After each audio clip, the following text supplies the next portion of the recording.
student.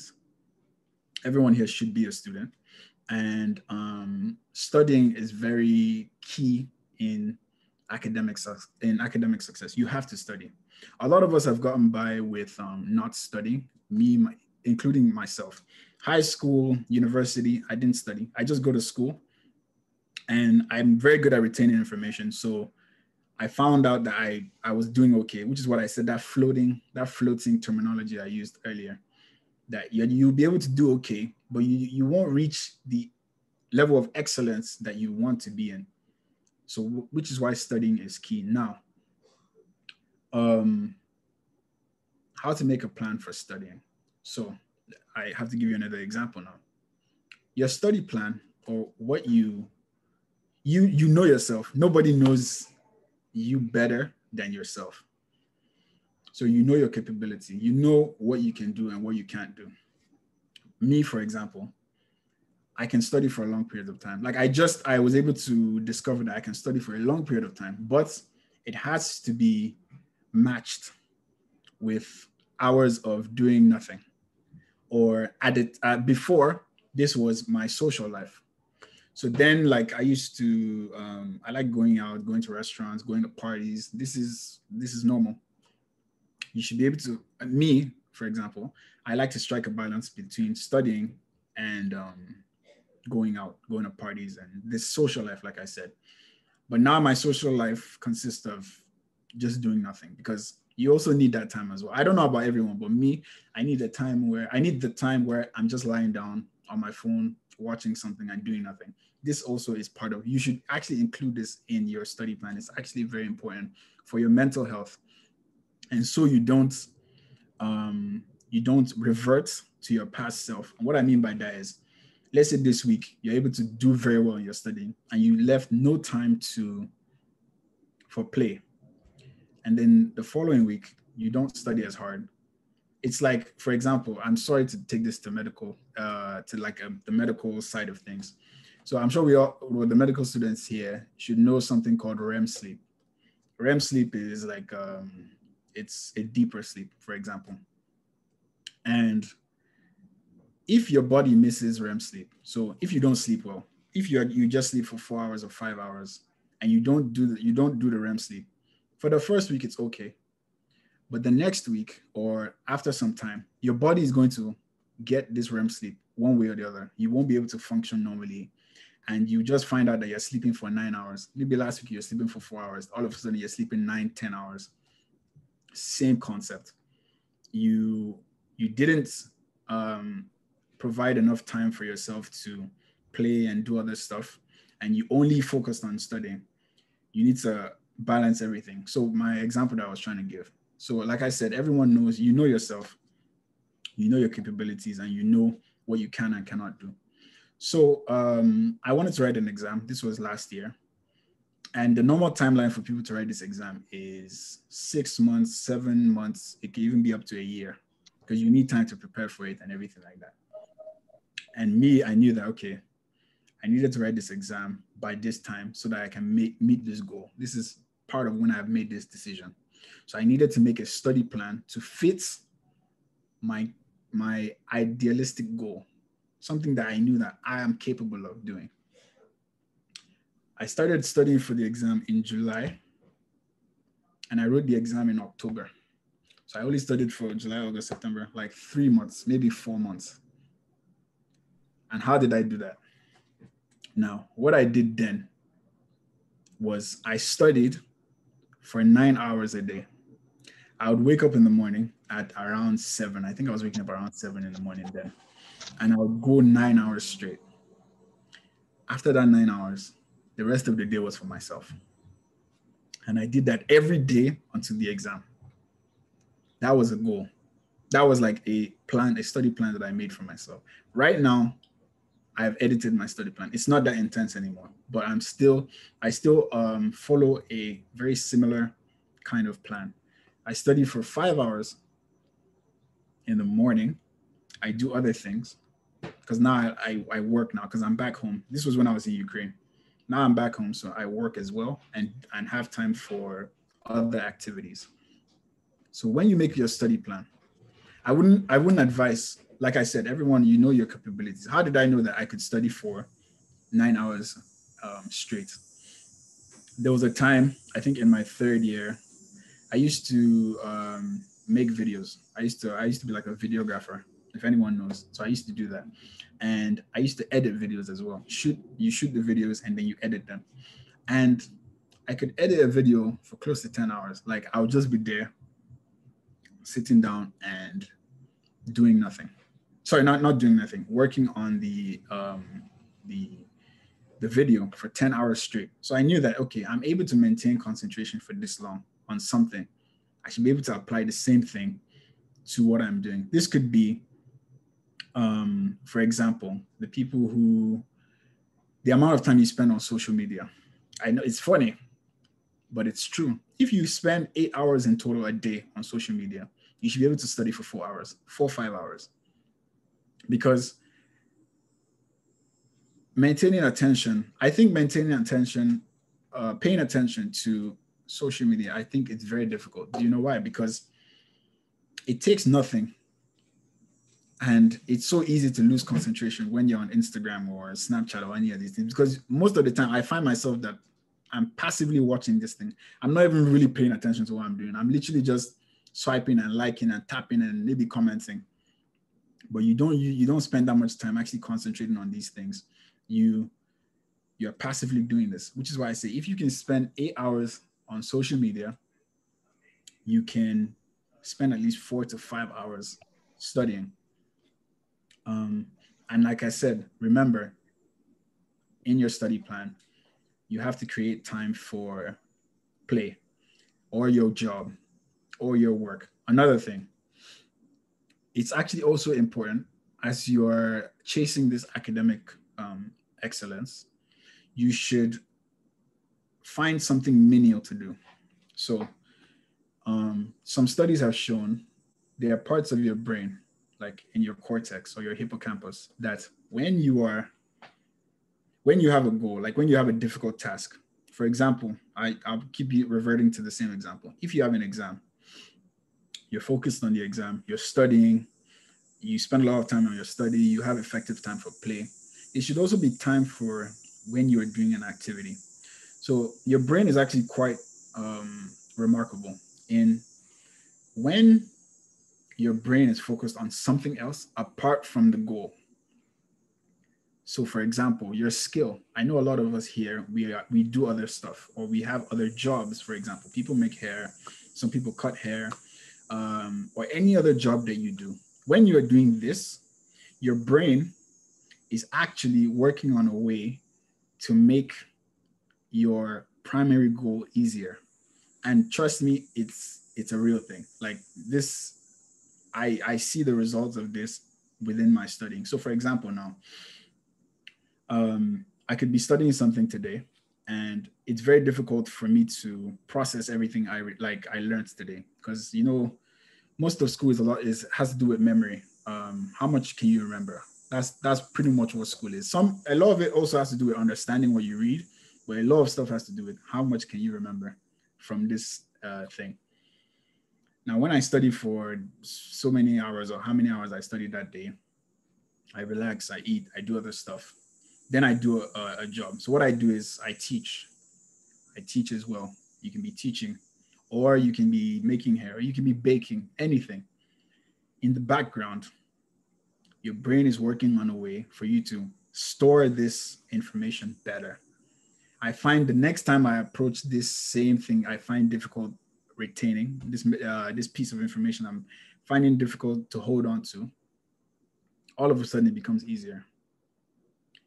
Like what people tell you is that, oh, you should look at it once or twice or 3 times or 4 times before it enters.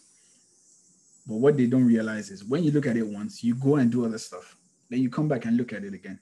You go and do other stuff. It's the going to do other stuff that actually helps you to retain or understand something better. So part of the study plan or part of your of what you need to do is get something else doing. If you don't want to work, it could be even learning how to play the piano, for example.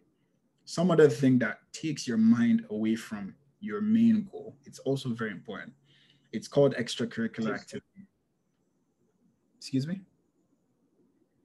Oh, okay. Yeah, it's called extracurricular activities, things that you do that are not related to your initial goal or what you're trying to do. So that's the third thing. So just to review, the first is the decision. Take a meticulous approach to make up your mind on what you want to do. And when you do this, everything else falls into place. When you are focused on one thing, you know that this is what I want to do. I want to be a doctor. I want to be a dentist. I want to be an engineer. I want to know how to play this. I want to know how to do this. I want to learn Forex, for example. You apply this to everything, it will work. Make that decision. This is what I want to do. Then, second, the circle. Like I said, I'm not asking you to cut off your friends. This approach is flawed. It doesn't work. You just end up being lonely. All you need to do is find somebody whose ideals correlate with yours. And if you can't find anybody, as you make your steps, your approach to this decision, you will find those people. You will find out that you attract those kind of people, like minds. Now, third, what we just spoke about, the realistic study goals, making the plan, creating time for play, time for work, and getting another job, extracurricular activities. This could even be volunteering, by the way. It could be teaching. It could be things that you do in church, for example. If you're part of the drama group, if you're part of the choir, for example, all these things they come into play. Now, the last thing I wanted to speak about is balancing effectively. I think there's a part in the Bible, I think it's I can't pronounce it. That ecclesi something. Excuse me. But can someone help me with the pronunciation? Ecclesiastes, I believe. Thank you, brother. Yes. I think it's chapter 3. But what it says is everything in its season. Yeah.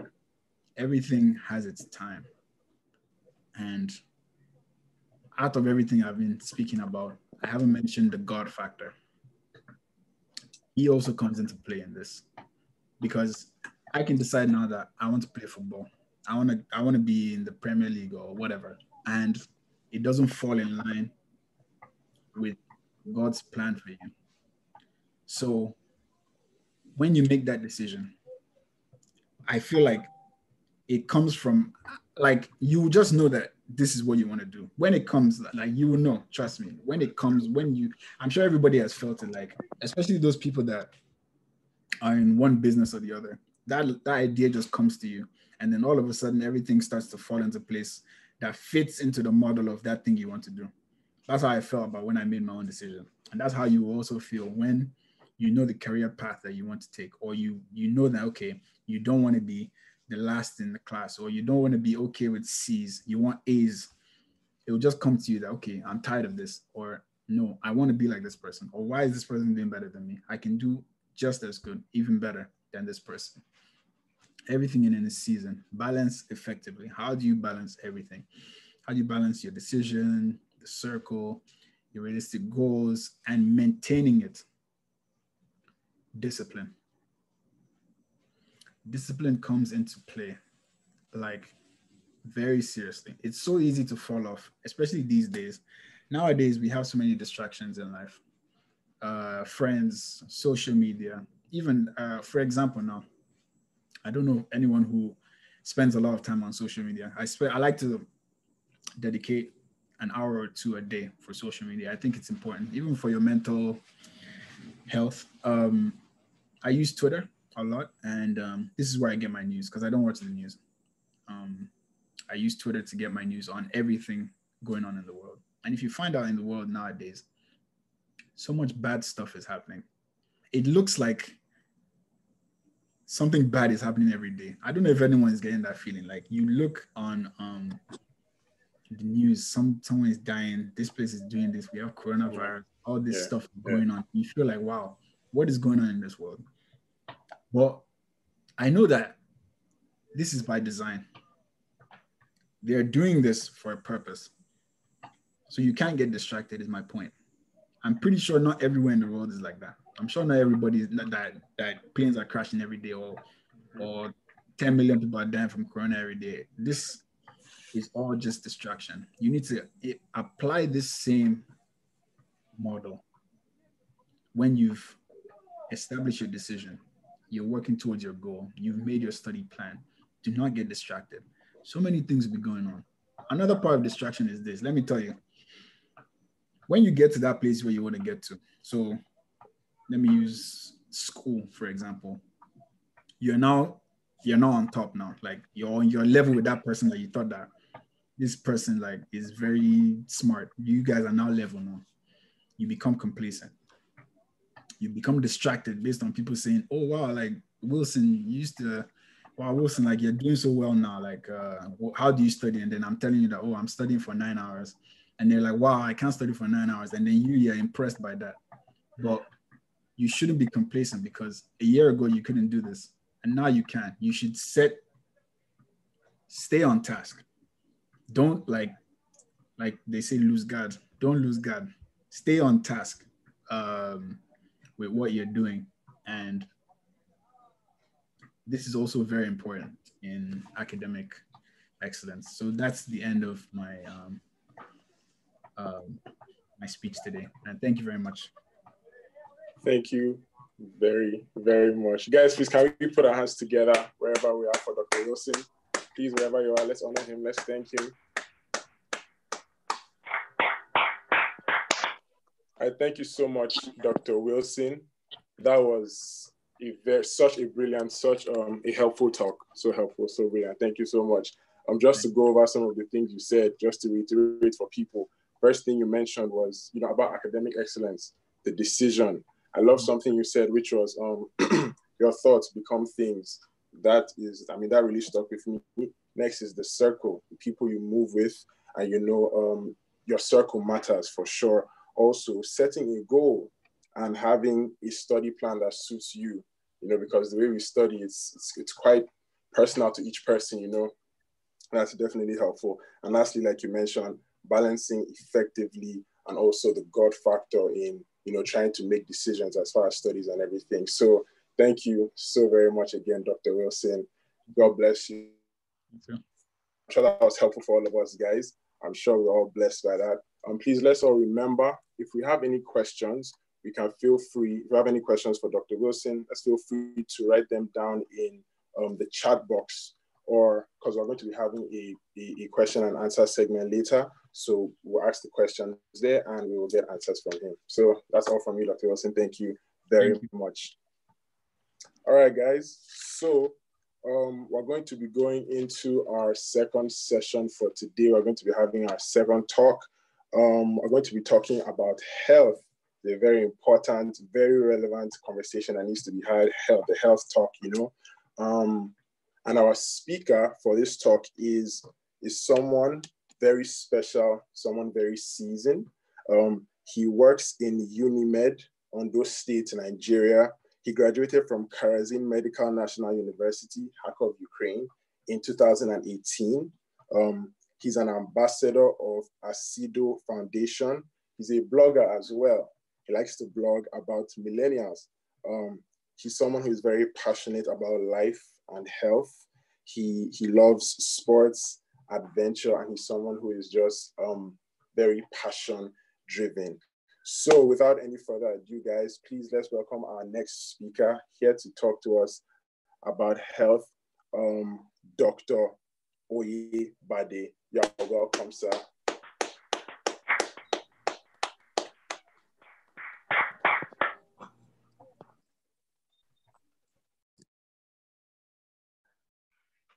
Good afternoon, everybody.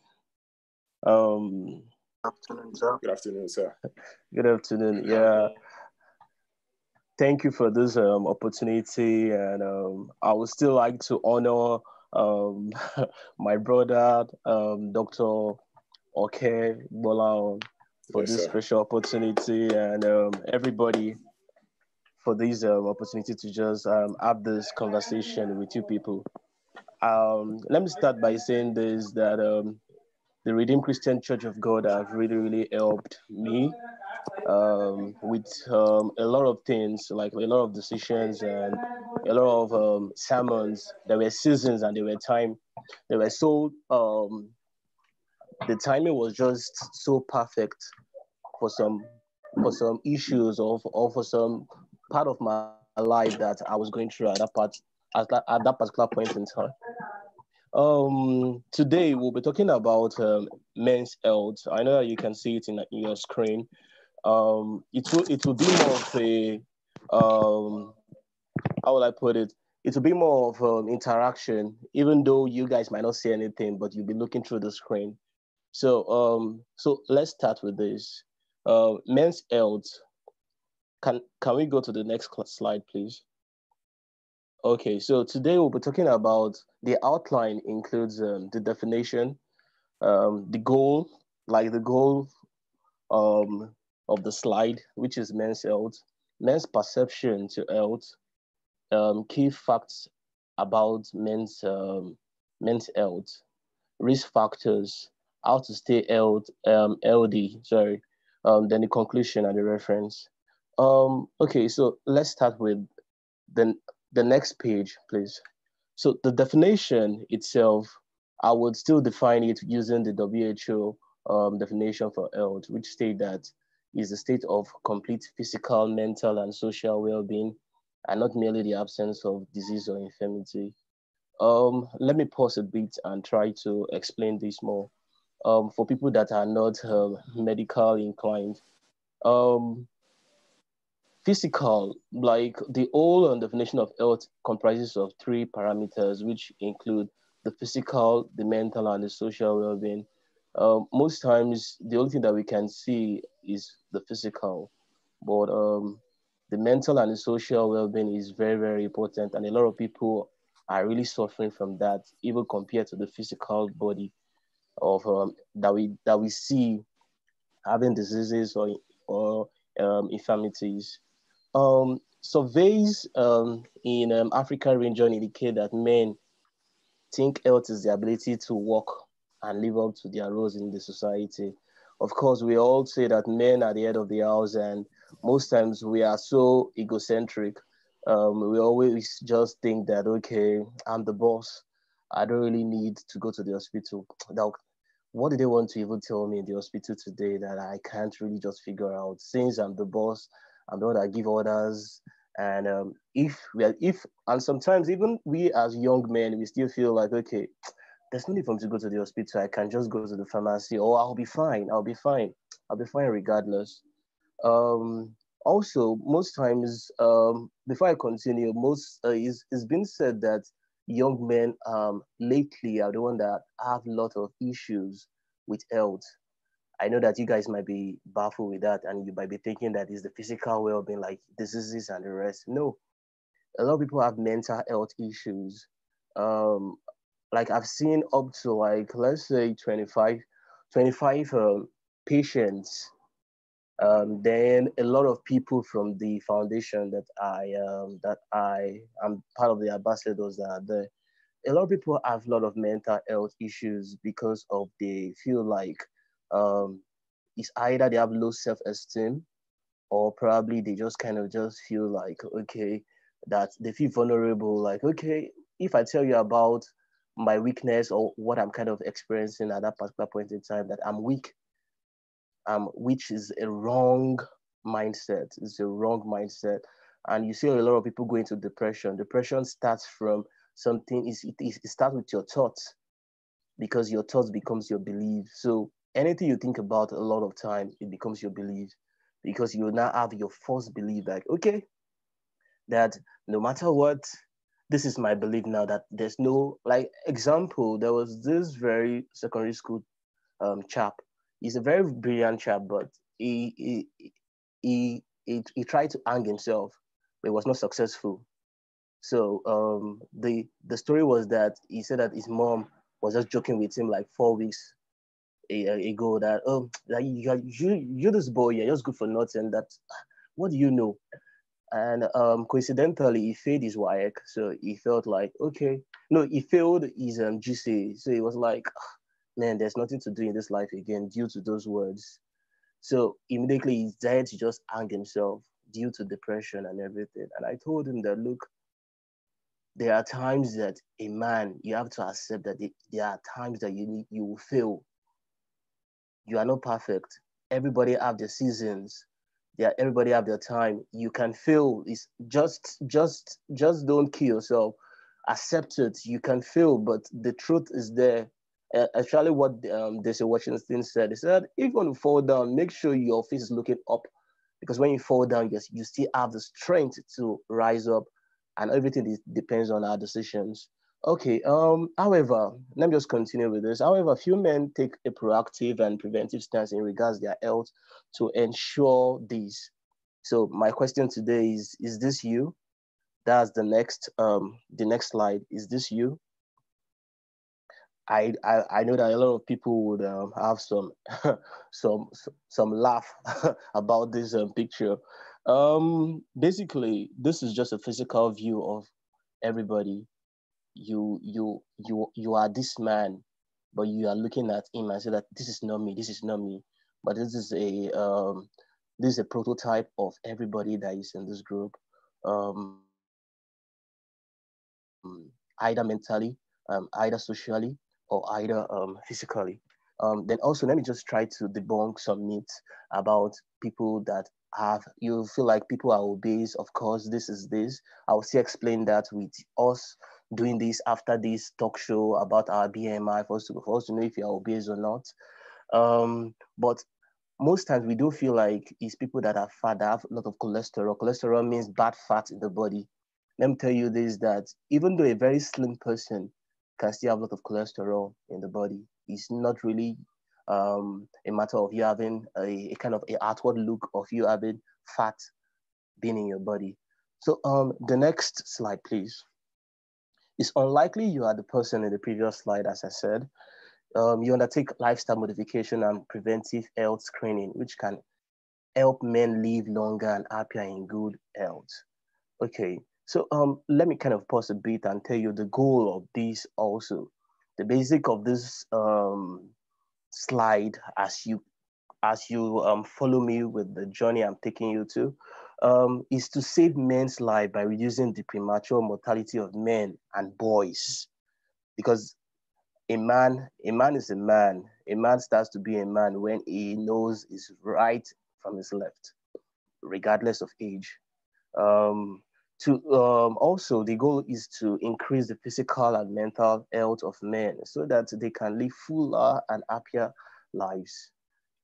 Um, the next slide. Men's perception to health. Yeah, thank you. There's a lack of awareness and understanding health health issues men face. A lot of people don't really talk about it because they feel like we are okay. A lot of women will come and cry to you and cry to your neck and be like, Doctor, I'm not really feeling good. I'm not feeling fine. They express themselves. Men don't do that. It's just few men that just do that. So that's why you say a lot of men have this hypertension. I'll still talk about that later. Okay, men do not openly discuss their health and they feel and how they feel because of their ego or self-esteem. Men are reluctant to take action when men do not feel physical or mentally well. Men engage in risky activities that threaten their life. The other risky activities that men do really is to a lot, like taking of drugs. Um, a lot of people think that it's really just taking off illicit drugs that is risky behaviors. A lot of things like you having like 20 girlfriends or you just having sexual intercourse with people that are not your partner and everything. There are stigmas surrounding mental health from society, environment, and family. The next slide, please. Okay, so these are statistics showing the life expectancy of men, all generally the world. Men with you, we can see from the slide that 76.2 for men and 81% for women. Well, you might think that that's not really that is still very, very close, but man, like 1 in 2 men will be diagnosed with cancer. I will still explain that. 2.1% of men 18 and over are fair or they're having poor health.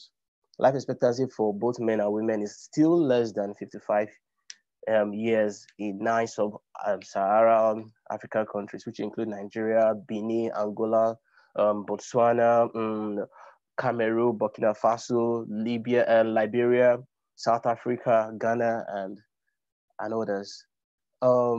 Let's go to the next slide, please.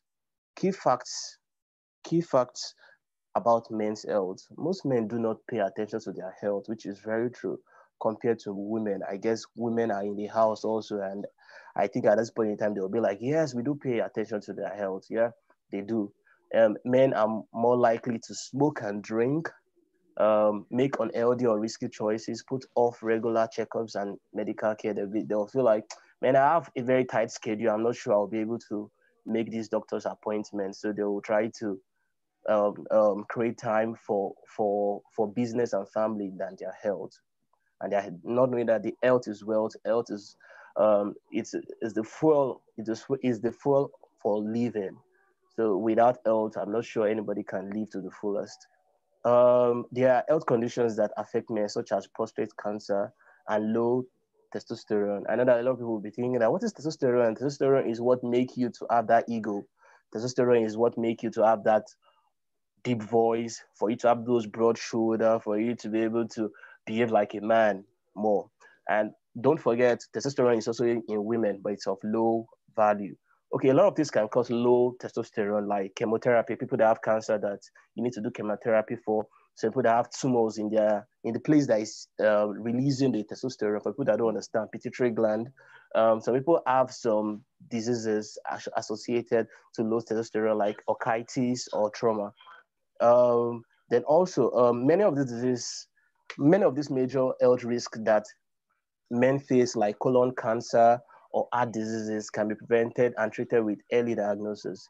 That's why you need to go for a medical checkup. I'll still tell you the years that we need to do our regular medical checkup. Screening tests can find disease early when they are easy to treat. It is important to get the screening test needed. Okay, the next slide, please. So we have okay. The next slide, please. Okay, thank you.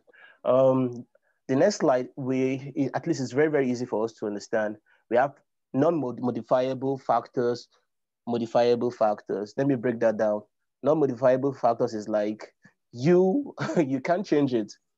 The modifiable factors are things that you cause with your own hands. You're the one that causes it. So the first one for non-modifiable is advancing age. Of course, it's been said that almost everybody will have hypertension and other diseases, especially men. Is very important for you to know that as you advance in age, there's most likely that you have a big prostate, like your prostate start to increase. That's why you have to check your prostatic serum analysis. That's your PCA. I'll still talk about that also. So gender also, you can't change your gender.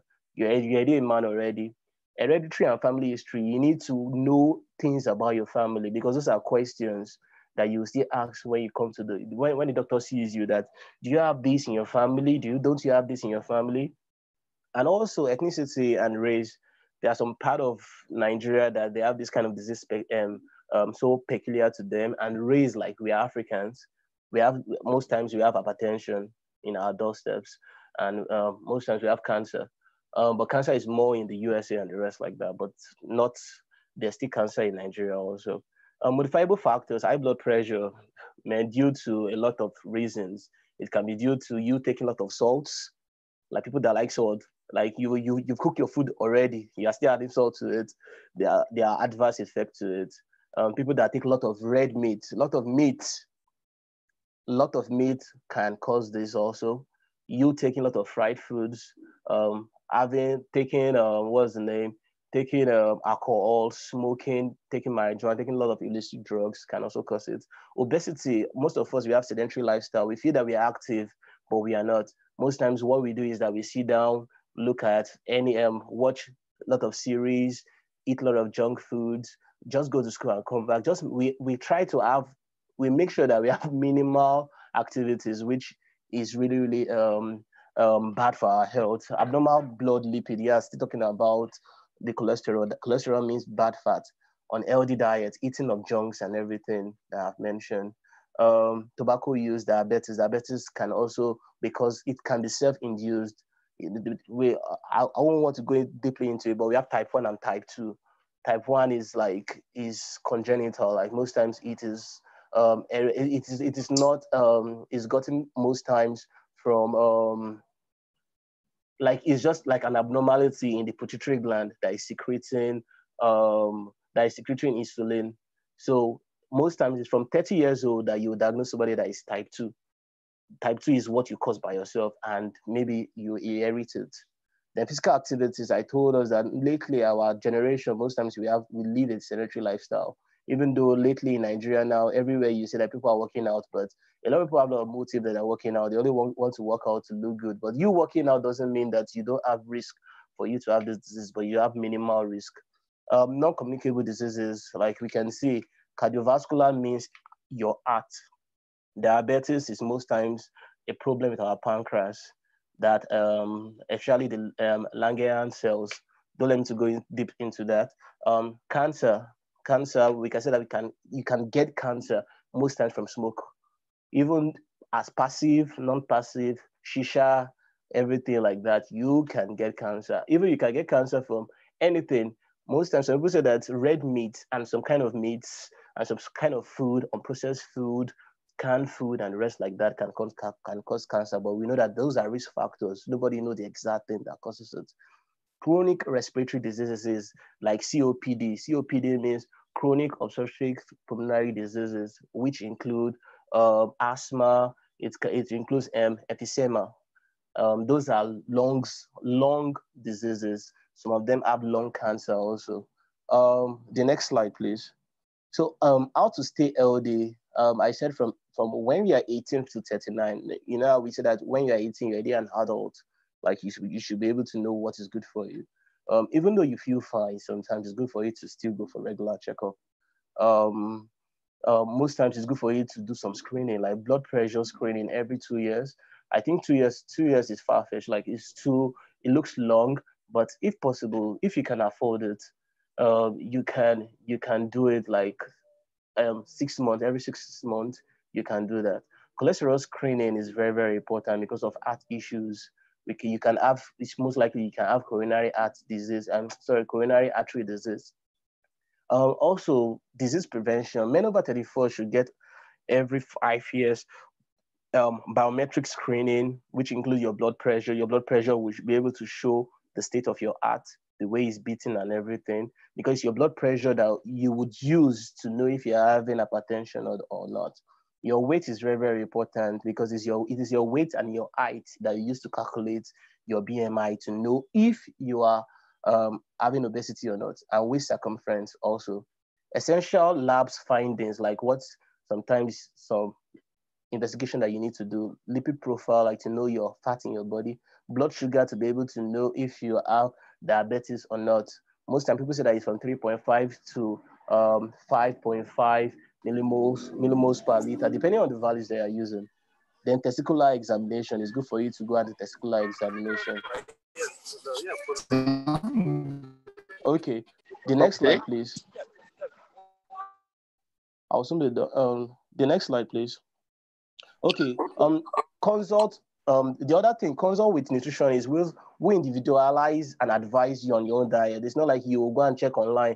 I want to reduce belly fat and everything. Google will give you everything, just not for yourself. It is not well tailored to yourself. You understand? So the best thing you should do is you go and meet a dietitian or a nutritionist who will help you with your diet. Consult with fitness experts.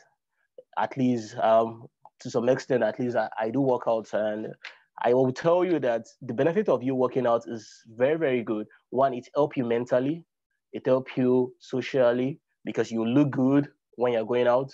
It helps you physically, you look good, and inside your body, of course, you look good also. Like all your metabolism, everything will be, and it boosts your immune system very, very good. Actually, your mental health. Most times, once you are stressed, just work out or just try to just jog or take a stroll. You will notice that you feel good because of the release of cortisol and everything that will reduce the stress. From age 50 years old, try to do coloscopy. Why? Because you might have colorectal cancer. See your general practitioner and discuss your issue of erectile dysfunction. Erectile dysfunction is a great issue when people start aging. They have low libido, like low sex drive and everything, premature ejaculation and joking itching, a lot of things like that. So most times, be open, be vulnerable. Like there's nothing being there's it's not bad for you to be vulnerable. You just go out there and talk to a doctor. Though instead of you talking to your friends about it, you have a doctor that you can talk to. Doctors have sworn an oath to keep all your details just between both of you. You don't need to be scared. So that's that about that. Get screened for sexual transmitted diseases like chlamydia, gonorrhea, syphilis, and so on and so forth. The next thing is coping with stress. This is very, very important. Also, coping with stress. A lot of people are stressed out there, but the only thing they know how to relieve their stress is by them taking cigarettes or drinking alcohol. All these won't reduce your stress.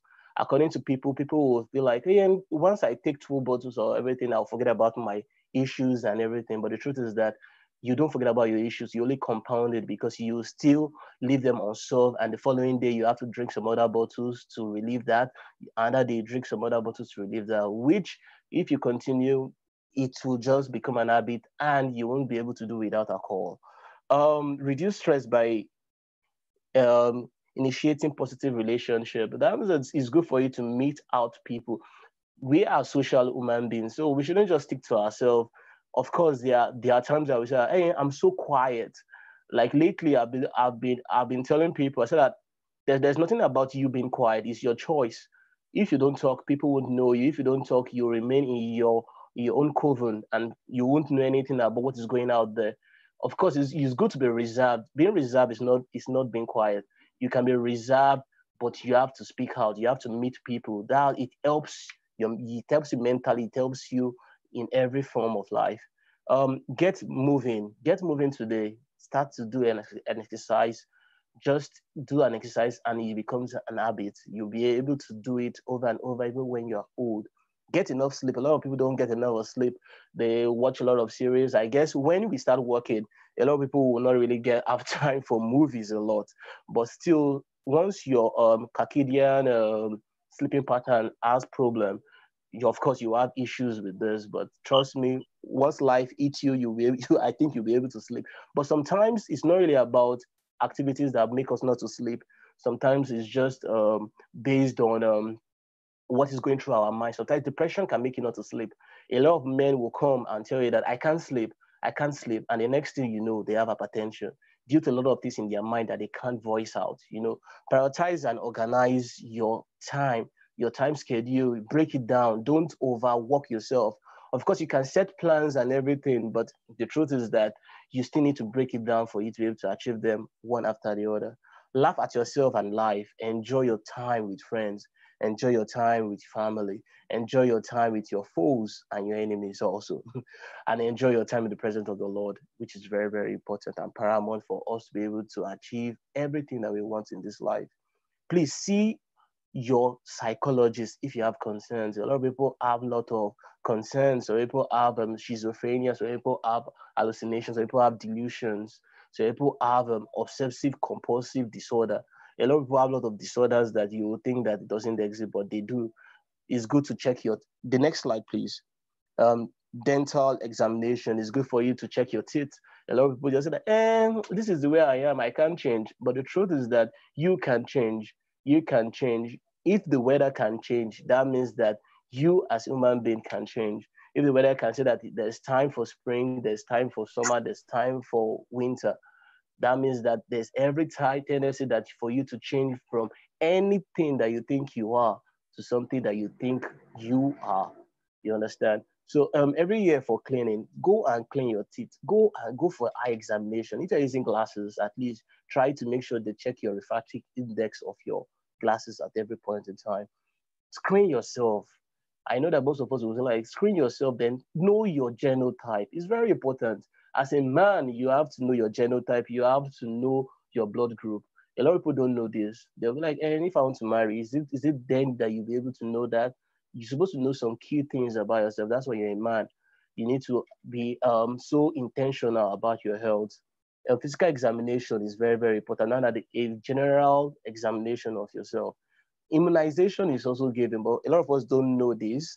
There's something that is called herpes, human papillovirus, that's HPV, that's gardiasis. Even for women, they do give them because they have tendency to have cervical cancer with this. And most times, even you using condom does not prevent HPV. Please, let me just debunk that. You using condom does not change this. The truth is that this, once you have sexual intercourse with someone that have HPV, you have it for life. You can only just manage it. So it's good for you to take this immunization as soon as you can. The next place, okay, the conclusion part. Okay, the conclusion part is just to make you understand that men's health is very, very crucial. And since we are the leader of the society, and we are the leader of we are the leader that we would be a father someday. You'll be a boss someday. You'll be someone great someday.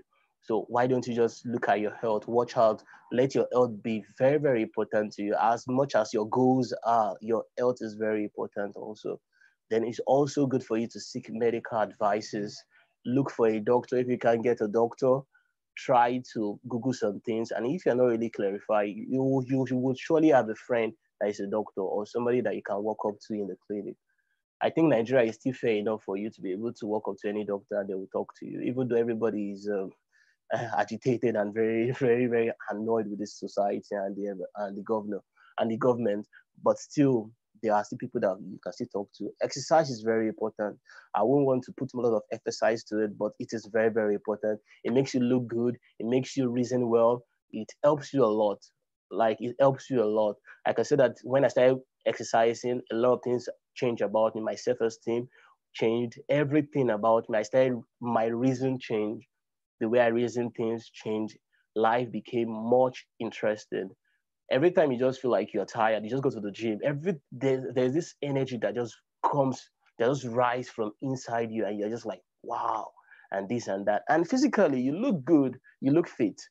And socially, of course, people be like, wow, I really want to talk to you. And the way you talk would be very, very intellectual, I must say. Take actions early. It's not when a lot of patients usually come with this. They will tell you that, our daddy, sorry for me saying Yoruba, like our husband has been at home for like 4 months before coming. He said, hey, chronic situation. What do you want to do? It's very, very little that you can do. Don't smoke. If you smoke, try to see a psychologist. Don't be shy. Don't be shy. Like, I'm an advocate for mental health. Don't be shy to talk to anybody. If you have a best friend that you can share things with, talk to them. Sleep well, very, very important. Eat healthy, and also your diet is very important. Now, your diet includes a lot of people that are diabetic. They'll tell them to go and take a DASH diet. Some people that are hypertensive, they said take a low salt diet. You understand? So all these things are very, very important for us to know. I think I think I'm at the last.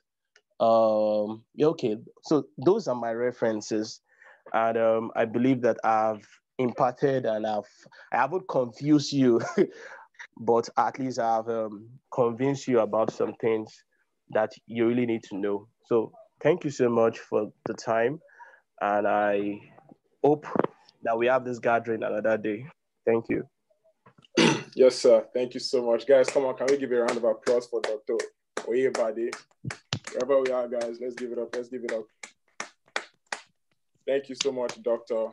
That was also a very brilliant and a very helpful talk as well on health. Some of the things you mentioned that I would like to go over, just major points I'd like to point out for people.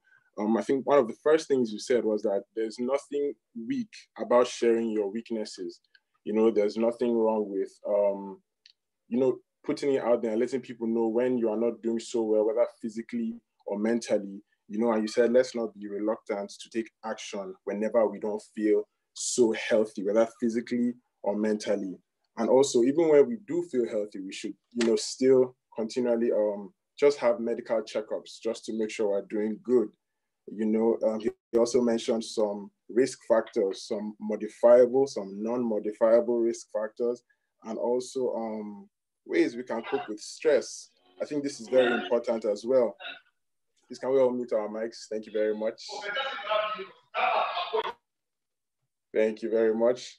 Some stress coping mechanisms, he mentioned like to initiate positive relationships, get enough sleep, prioritize and organize. That just helps you physically and mentally. And also see a psychologist if you have concerns. Those are just some of the few things that he mentioned. So once again, thank you very much, Dr. Oyebade. That was a very helpful, very impactful talk. God bless you, sir. Praise the Lord, guys. Can I hear from us? Everybody just quiet. Praise the Lord, everyone. Hallelujah. Hallelujah. Are we being blessed so far? Yes. Yes, sir. All right. Yes, sir. All right. Praise God. So that's 2 sessions down. We have 1 more to go. Also, please, I'd just like to remind us, if we have any questions, we're going to be having a question and answer session after our 3rd session where questions will be addressed and our speakers will respond to them. I think one thing that we're trying to do here in this program is make sure that it is a safe place for people. We're men here. We shouldn't feel shy amongst each other. We should be able to ask each other questions and talk to one another and help ourselves. It's a place where there's no judgment here. Nobody is judging anybody. Nobody's looking down on anyone. So let's feel free. Let's feel safe to ask questions, to share, and be open. Amen, everyone. Amen. Amen. Amen. Hallelujah. Amen. All right, guys. So we're going to be going to our 3rd and final talk of the day. We're going to be talking about business and finance. And our speaker for this, he is a medical student. He is a serial entrepreneur, and he's also an author. He's someone who is very knowledgeable about things such as finance and business and the likes, things like that. So please, wherever we are, can we put our hands together as we welcome Brother Shedrack Erugo. Okay, Shedi, you're welcome, sir. Okay, good afternoon, everyone. Good afternoon. Can you hear me? Good afternoon, yes, boss man. Okay. Thank you very much for this opportunity. I want to thank Bro Lumide, the brothers coordinator, and also thank everyone that was able to put this program together. So first of all, I was given the topic finance. Sorry, my video is not on. Yeah, to talk about finance and business it's quite something like big. It's an enormous topic to talk about. So I just picked something for you. I think this will be more like an interactive section. So I'll be sharing my screen so that, so give me a moment. I'll share my screen now. Mm-hmm. Okay.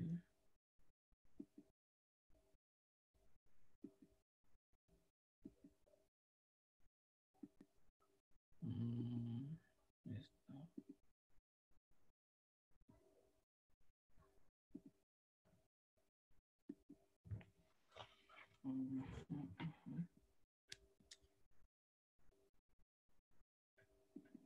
Okay, that's taking time.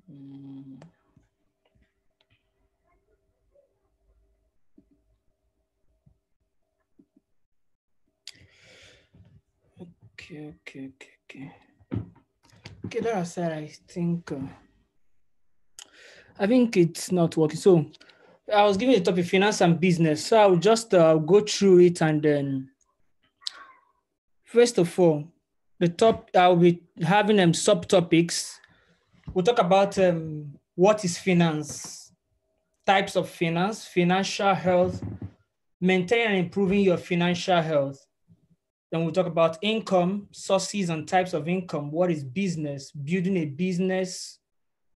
And then the one I would like to add last, we'll have the cash quadrant. So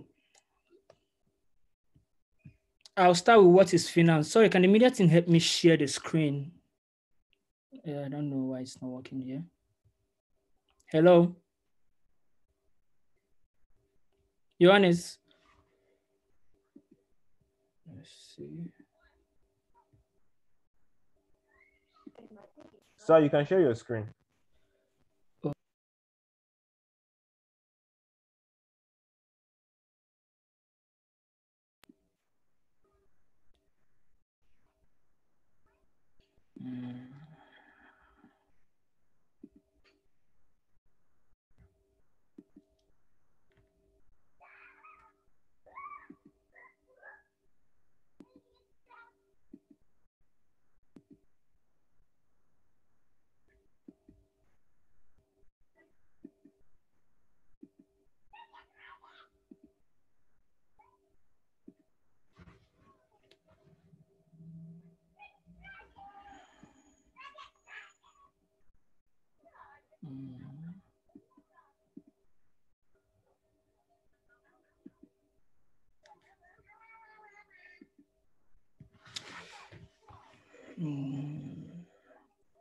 That's proven difficult. Okay, let's just go ahead. Let's go ahead. So what is finance? What is finance? Finance is defined as the management of money, which includes activities such as investing, borrowing, lending, or more like also budgeting and saving. Okay, thank you. Can we see the screen? Yes, we can. Yes, sir. Okay. Take it back to back to what is finance. Okay, we're there. Yeah, the first one, you see the quote there. It says, lazy people. That's quoting Proverbs. Proverbs chapter 10, verse 4. That's Solomon speaking, where Solomon tried to explain that lazy people are soon poor, while hard workers get rich. So what is finance? Finance is defined as the management of money, which includes activities such as investing, borrowing, lending, budgeting, saving, etc. So basically, I would say finance is just funding, more like funding. Some businesses have funding, their finance. So finance is basically funding. That's what I would say finance is basically. So now, the next slide, please. The next slide. Okay, types of finance. We have your personal finance. Your personal finance, this depends mostly and largely on yourself, your living requirements, the individual. Let's say how you want to live, you try to plan yourself, the way your funds, your parents are sending you money or you are working for it or what, that is your own personal finance. That's what your personal finance means. Then corporate finance is more like for corporations, firms, and then big businesses and companies. While the public finance, this includes tax, budgeting, the government, what the government used to pay for the services that have been provided by the government, what they use, that's the public finance. So the next slide. So this financial health. What would I say financial health? So most of us talk about, okay, what is all this finance and business stuff? Financial health is, why I termed it financial is more like, it's not like you're sick, but you need to, like doctor earlier, the health doctor, our doctor said earlier, he said, you need to check on yourself. You need to put yourself health-wise. Same way you need to put your financial health. You need to put yourself together. You need to put things together so you're able to make sure that you are financially healthy. So with this, the first one, you say set goals. So we'll start talking about setting goals. We've all been hearing about setting goals and everything. So set goals. If you're going to set goals, be specific. Be specific with what financial freedom means for you. And what do I mean by that? When you are specific about what financial freedom means for you, for example, you say, okay, this is how much, this is when. I heard Dr. Wilson saying, you saying, okay, this is so time you want to do this is so time. So you're specific, or this is the amount I want, or this is the job I want, this is what I am going to, this is what I want in so time or year. You write it down, you put it down, write it, make sure it's written, so that you set your goal. You might fall short, but that still keeps you in line. What the goal does, it keeps you in line. It doesn't mean you can't, you will achieve it because you're still in line for it. So the next thing you do is you make a budget. always have a budget. Always have a budget. It is very, very important to have a budget. There's this stuff I do whereby every month I know, okay, how much this is the amount I'm going to be, I get monthly. Sometimes it's higher, sometimes it's lower. But as far as I have a budget, this is what I should spend. This is what I should not. This amount, I should spend this amount. It keeps you in check. And especially when you try to stick to it, it keeps you in check. So the next one we'll have is clear your debt. Clear your debt is very important. Romans 13:8. I don't know if somebody can read this. Romans says 13:8 is very important to clear your debt, because the Bible there says the borrower is like a slave to the lender.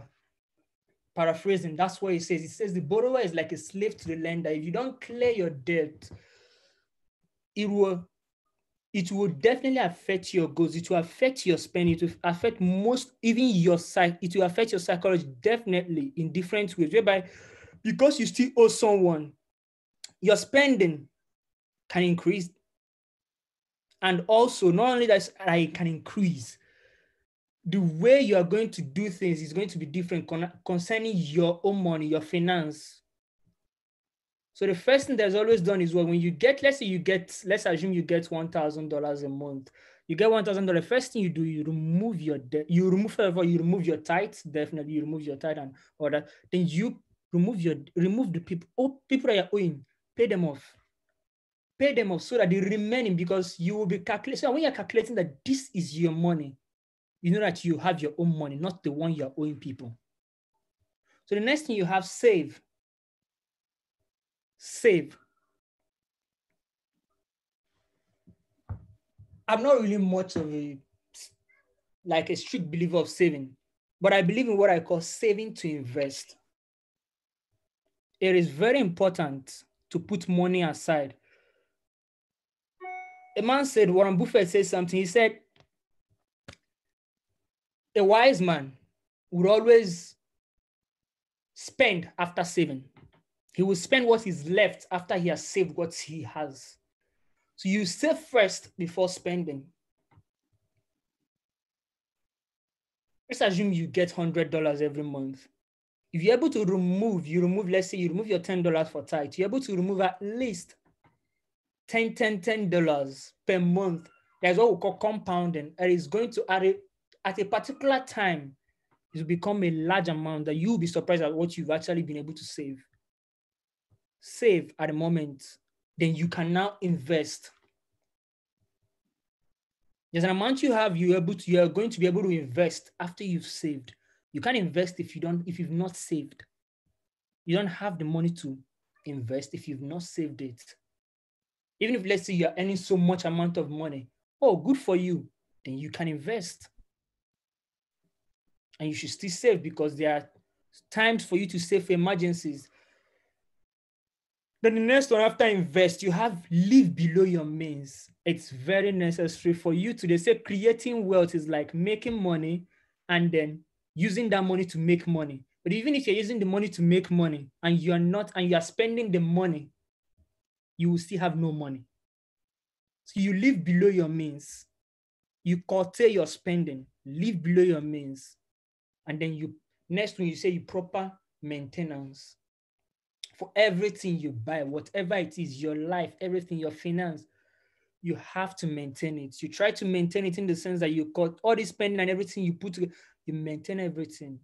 You make sure gradually you work. And even if let's say, for example, this month you overspent, or you've done something erratic, or you've done something so exaggerating with your finance. But after, when you notice, okay, you need to cut this and cut this, you need to curtail next month. That is you trying to maintain balance with everything. The next slide, please. So let's say, for instance, you're in trouble with your finance. The first things I would advise for you to do is what? Recognize needs over wants. Always recognize needs over wants. I'm a sneakers. I'm a sneaker fan.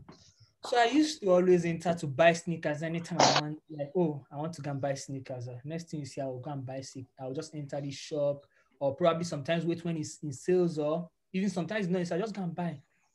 Whether it's sale or not, I'll go and buy, pick it up. But when I began to look, that I need to recognize my needs over wants. So this is what I started doing. I can take myself out all the way to Daffy. I will enter the shop, then I'll pick the shoe. When I first now ask myself, I'll look at the shoe, I'll ask myself, do you need it or do you want it? Sometimes I will tell myself you need it. Then I'll ask the next question I'll ask myself, because I know within myself I don't really need it, but I'm trying to overshadow it like, okay, oh, you need it, you need it. Then I ask myself, what do you need it for? Do you need it because you want to wear something nice or because of this? Or then I will know that, okay, I don't really need it. Unless I really do, then I will get it. It has helped me a lot to curtail spending, especially in buying, like I said, my sneakers. So the next one is, well, reduce expenses, which is just the same way you can recognize if you recognize what you need. Because sometimes what you need, the majority of needs we actually have, before I go to, majority of needs we have is what? We have food, shelter, you need transport, your health, clothes, and probably your savings. Those are, I think, are the major things you need. I think the other ones are mostly wants. Nobody's going to check if you wear one clothes for a week. Because sometimes we think that, oh, somebody is always looking at us, so we need to wear different clothes every week. We need to wear a different shoe. We need to buy a new phone every time. Sincerely speaking, nobody's looking at you. People have a lot to bother about than bothering about what you are wearing. Not like when I mean what you're wearing, like whether you're wearing one thing more than once or twice. So to save yourself from spending and being in debt and being in trouble, you should reduce your expenses. Plan for emergencies. This is necessary. Plan for emergencies, because I have an emergency account where I just put some money. I just put some money in case something happens. There might be a time you will need it. There's sometimes for emergencies, keep that fund somewhere. Don't touch the account. You can open an account, or I will advise you open an account and keep it, because if you keep it at home, you might push to go and touch it and use it. Plan for emergency, just keep it. Something might just happen and you will need it. Then you see yourself using that plan because you already planned for it. Next thing, like I said before, prioritize saving to invest over saving to spend. Prioritize saving to invest over saving to spend. Don't save so much money to go and buy the latest iPhone, while you can actually save so much money to actually invest into a share or into something that will definitely in few years. Let's go. Hello. Okay, next slide, please. Next one, we're talking about income. Income. What's an income? An income is money received by an individual or business, usually in exchange for providing goods or services, or through an investing capital, or through investing your capital or something. So this, you'll see the income statement and then your balance sheet. Can you scroll it a little bit for, okay, your income statement, you have paychecks. Okay, good, that's it. So you have your paychecks, your dividends, interest, profits, etc. Then expenses, your taxes, your rents and food. But then you have your balance sheets, where you have your assets and your liabilities. This is where I want you to see assets. Let's not give a whole big definition about assets and liabilities. Your asset is what brings you money, and then your liabilities is what takes money from you. Get it that way. Whenever you put it in your mind that way, something that is a liability to you is something that takes money out of you. Why asset is something that brings money to you. So here you will see that your car can be an asset and your car can be a liability. Most people, when I listen to some people, they tell me that a car is actually a liability, not an asset. But I disagree with that, because it can be an asset. You can buy a car and use it for business. You can buy a car for something, and it's bringing in money for you. It's bringing in profits more than you spent. So it means that it's an asset. So there's this guy, Robert Kiyosaki. He's the guy that brought out this. So he said something. He said, like I wrote here, the poor. Not like I'm saying anyone is poor, but the poor, you see here, you have they have what we call the small income. Their income is small, but they have large expenses. They have small income, they earn low, but they spend more. They try to spend more to impress people that don't want to be impressed. Like, I don't know how to put it, to impress people. If you can own to yourself, forget about impressing people. You discipline yourself. They have no assets, no liabilities. And you see the middle class, next thing, okay, oh, I have money, I'm earning a little bit better. Next thing, you buy an asset, probably you buy a house, then buy some liabilities that you think that are assets. Sometimes some things that, especially the middle class, you buy are not really assets, but because you think they are, maybe they're giving you money, but when you check, they're kind of, they're draining you more than they're giving you. It's not an asset. It is collecting more money than it is giving you. It is a liability. So you come, you see the wealthy, definitely, they buy assets that produce more income to them. They buy these assets produce more money for them. Like I said, you make more money, use money to make more money, and repeat the cycle. They say there's a secret to business or finance, and I don't think there's a secret. It's just this simple of like, you make this money, use that money, invest into something, and make more money, and keep repeating. Most of these people you hear about, all these brigades, they made money. When they start making money, they hard work and everything and made money. Then the next thing is what the cycle continues. They invest into something and repeat it. Most of them have shares in different companies. That is repeating the money cycle. Next thing, they're investing again and repeating. The more the money keep growing. The next slide, please. So sources of income. Good. For income, you have sources of income. The first one we see is earned income. And earned income, like we'll understand, is money gotten from a job.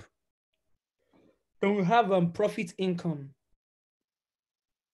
That's money gotten from buying and selling. You have interest income. Your interest income comes from lending money. We have residual income. Your residual income, that's the money you have or get paid after the work is done. You've done a work, you just keep getting paid for it. Let's say you have an app, you finished everything, but it's your residual income because the money keep coming from it. That's your residual income, the money the app is giving you. Dividend income. This comes from owning stocks.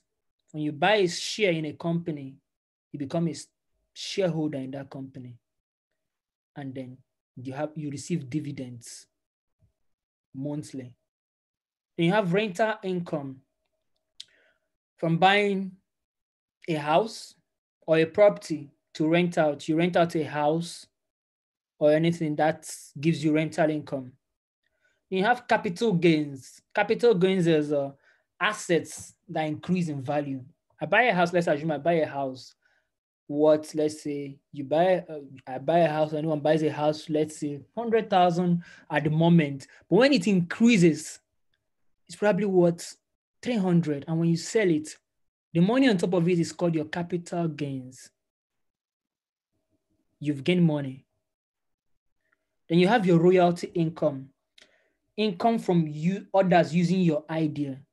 These are mostly for writers, authors, people that write. When you write, people using your copyright, if your book is copyright and you have copyright, people using your ideas or using not just your book, maybe something else or what, but your idea being used and you get paid is your royalty income.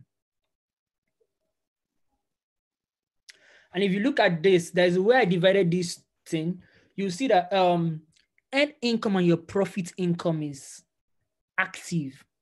Is an active. You need to put in the work. It's active. But from your interest down to your royalty income, you've put the work, then it comes in for you.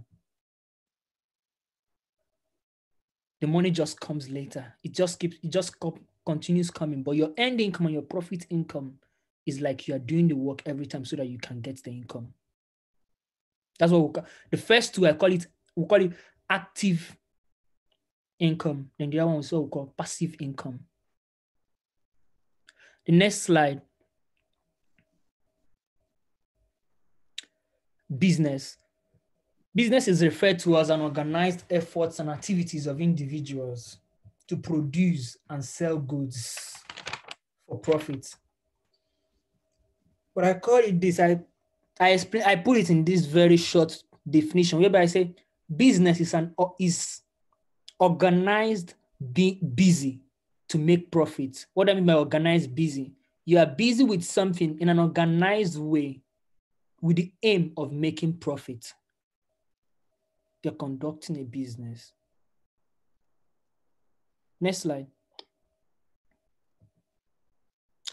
Building a business. What does it take for you to build a business? Building a business. First, evaluate yourself. Evaluate yourself. What are my skills? How much capital do I want to risk? What industries do I know about? Would this be full-time or part-time? All this you will consider, answering yourself, giving yourself those answers, evaluating yourself, knowing your skills, what you're able to do. You want to start a business. It will help you narrow your focus on your business. It will help you so much narrow your focus. You can use what we call the SWOT analysis, SWOT. The S stands for strength, W stands for weakness, and O for opportunities, and then T for threats. You find out your strengths. This is mostly for those in economics and business. They use the SWOT analysis for their businesses. But you can use this as SWOT analysis for yourself when you want to start a business. You find out your strength. You know what is your weakness. And then you know your opportunities. You check around to know your opportunities. Then the threats also. So next thing you do is evaluate your idea. Check your idea. Oh, you've written your idea. Make sure, okay, this idea, I'm able to execute it. Then you make a business plan. You must have a plan. I think Habakkuk, if I'm right, Habakkuk chapter 2, verse 3 or 3 verse 2 says, put it down. When God was trying to advise, he said, put it down, write it down, so that they that see it may be able to run by it. He said, put it down. The business, you're making a business, you're making a business plan, so that even when your business becomes a big one, those that are with you, that comes to join you, those that you employ, they're able to see that plan and follow it. You need a plan. Though the Bible says, except the Lord builds a house, definitely God is the first thing you present the plan before him, but you need the plan too. So next, analyze your industry. Analyze your industry. I want to open a restaurant. Let's say I want to open a restaurant now. I will have to analyze my industry with the environment I am in. What is happening in this industry? How does it go in this industry, in this country? I can speak to 2 or 3 people, meet some people who are already in this industry. Find out, ask them questions. You must be willing to ask. Ask them questions, even if you're going to get, before you get a yes or no, wait first of all, ask. Ask about the industry. Make sure that, you've gotten some points from the industry. Though some people will tell you things that will pull you down, but don't allow that to pull you down. But don't also stop that from making you ask questions to find out more about your industry. Then evaluate your target audience. There's always this thing about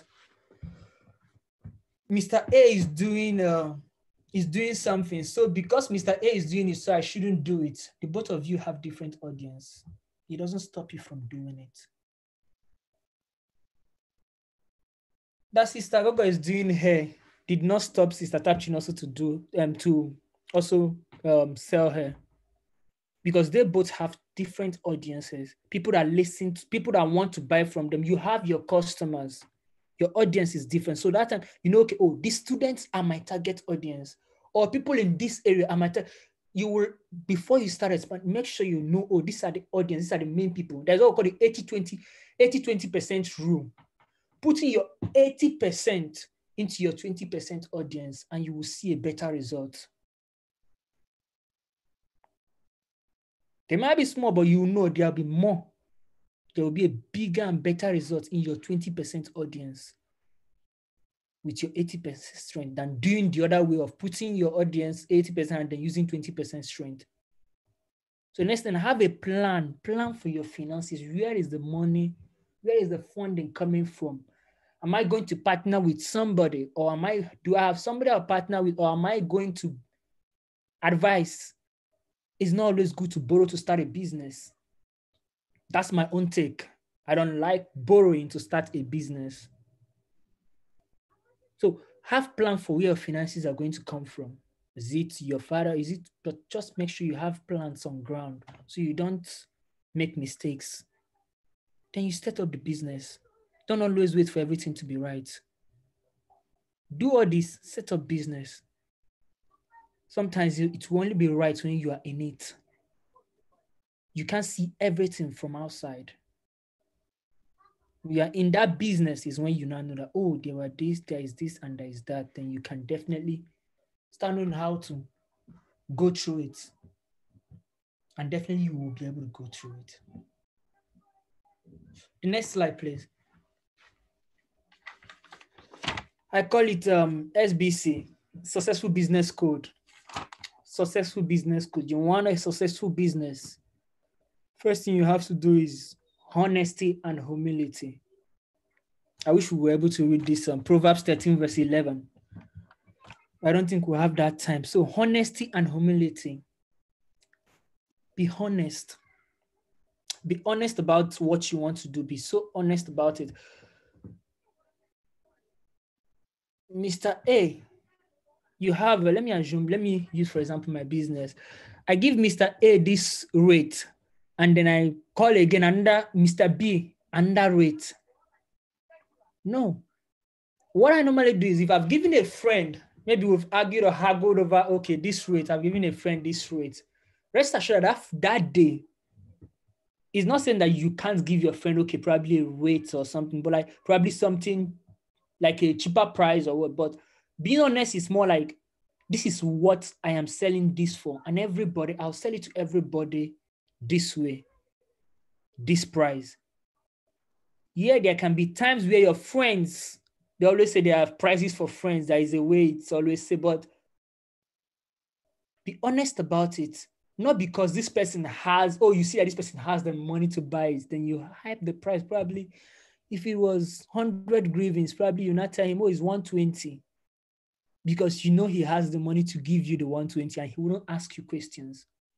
No. Honesty is really key in business, especially as a Christian. Then there is humility. Humility here is you being able to learn, be teachable. You will definitely make mistakes in your business, but open up, ask questions, ask somebody, oh, this is your business. Then open up, ask questions, meet people. Be so humble that people are even willing to even meet you. So the next thing you talk about hard work and focus. You need to work hard. We all need to have faith, yeah. But the Bible said faith without works is dead. That's what the Bible says. It says faith without works is dead. So you need to put in the work. Put in the work and be focused on what you're doing. Yes, there is what we call smart work. But you don't work hard. It's when you work hard that you become smart, so you will not be able to work smart. Because I discovered, I normally say, oh, work smart. You first of all have to work hard to be able to know that there's a smart way to do it. When you find out a smart way, you can now work smart.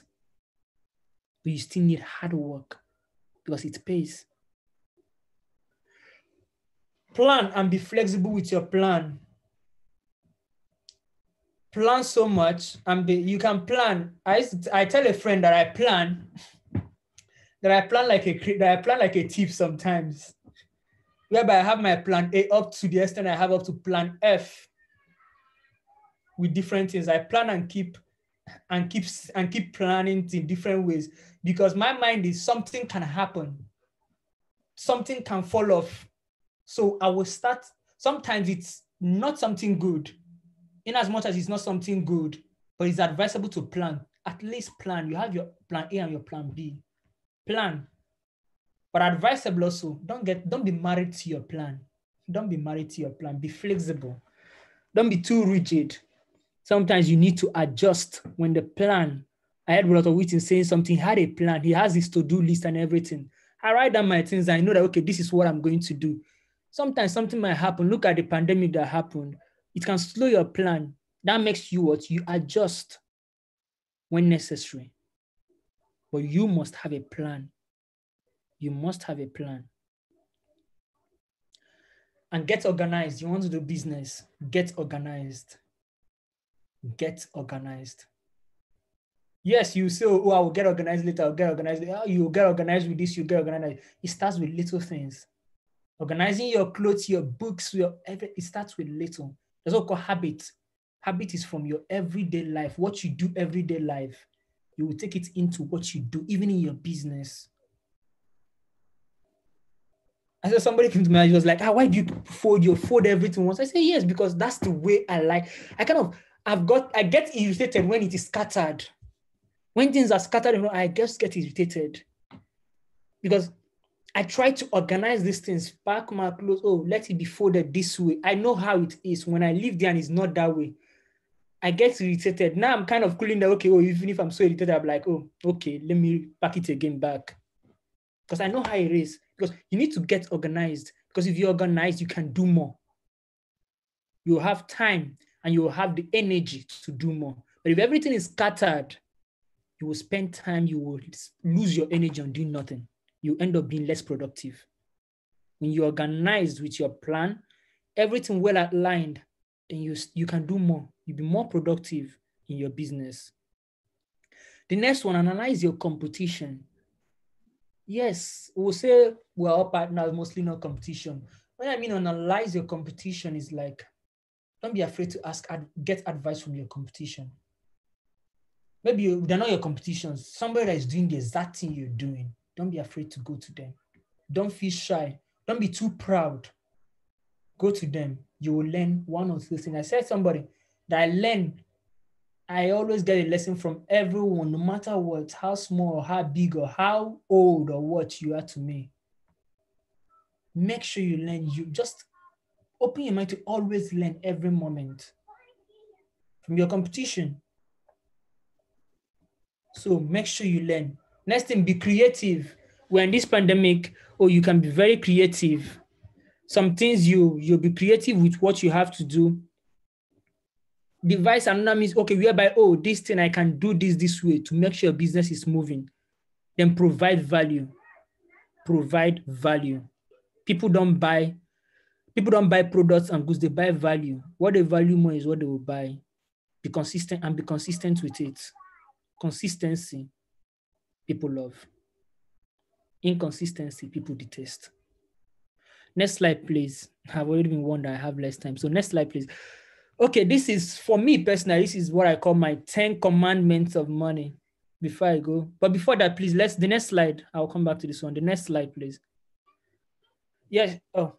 Yeah, that one. The cash quadrant. This was taught to me by Robert Kiyosaki, Rich Dad Poor Dad. The cash quadrant. The E stands for what? Your employee. We have the employee, the developer, and the self-employed, and then we have the investor. So here you see it. Your employee, you exchange your time for money. If you don't work, you don't get paid. That's what it means. That's an employee, your time. They say time is the most important thing. So you're exchanging your time for money. The next thing you have the S, the self-employed. You work for yourself. You own a job. The first time you have a job. There's a difference between you own a job and you have a job. The self-employed owns the job. That means his time is still in, say here. He can't take holidays. Sorry. Sometimes businesses, he can't go out and like without with his business, his business will not continue. It's always when he's around that his business can keep moving. Then we have the developer. These are mostly big businesses. People working for them to generate money for them. People are working for them. They just come into office and try to organize some things or stay where they are to organize some things, but they have their time. The next one will have the investor. The developer has a system that makes money for him. Then we'll have the investor.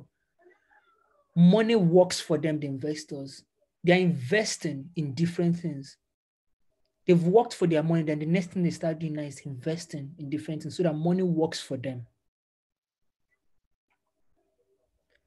So if you notice, the employee and the self-employed, they work for money. You will notice that the employee and the self-employed, they are using their time to get money.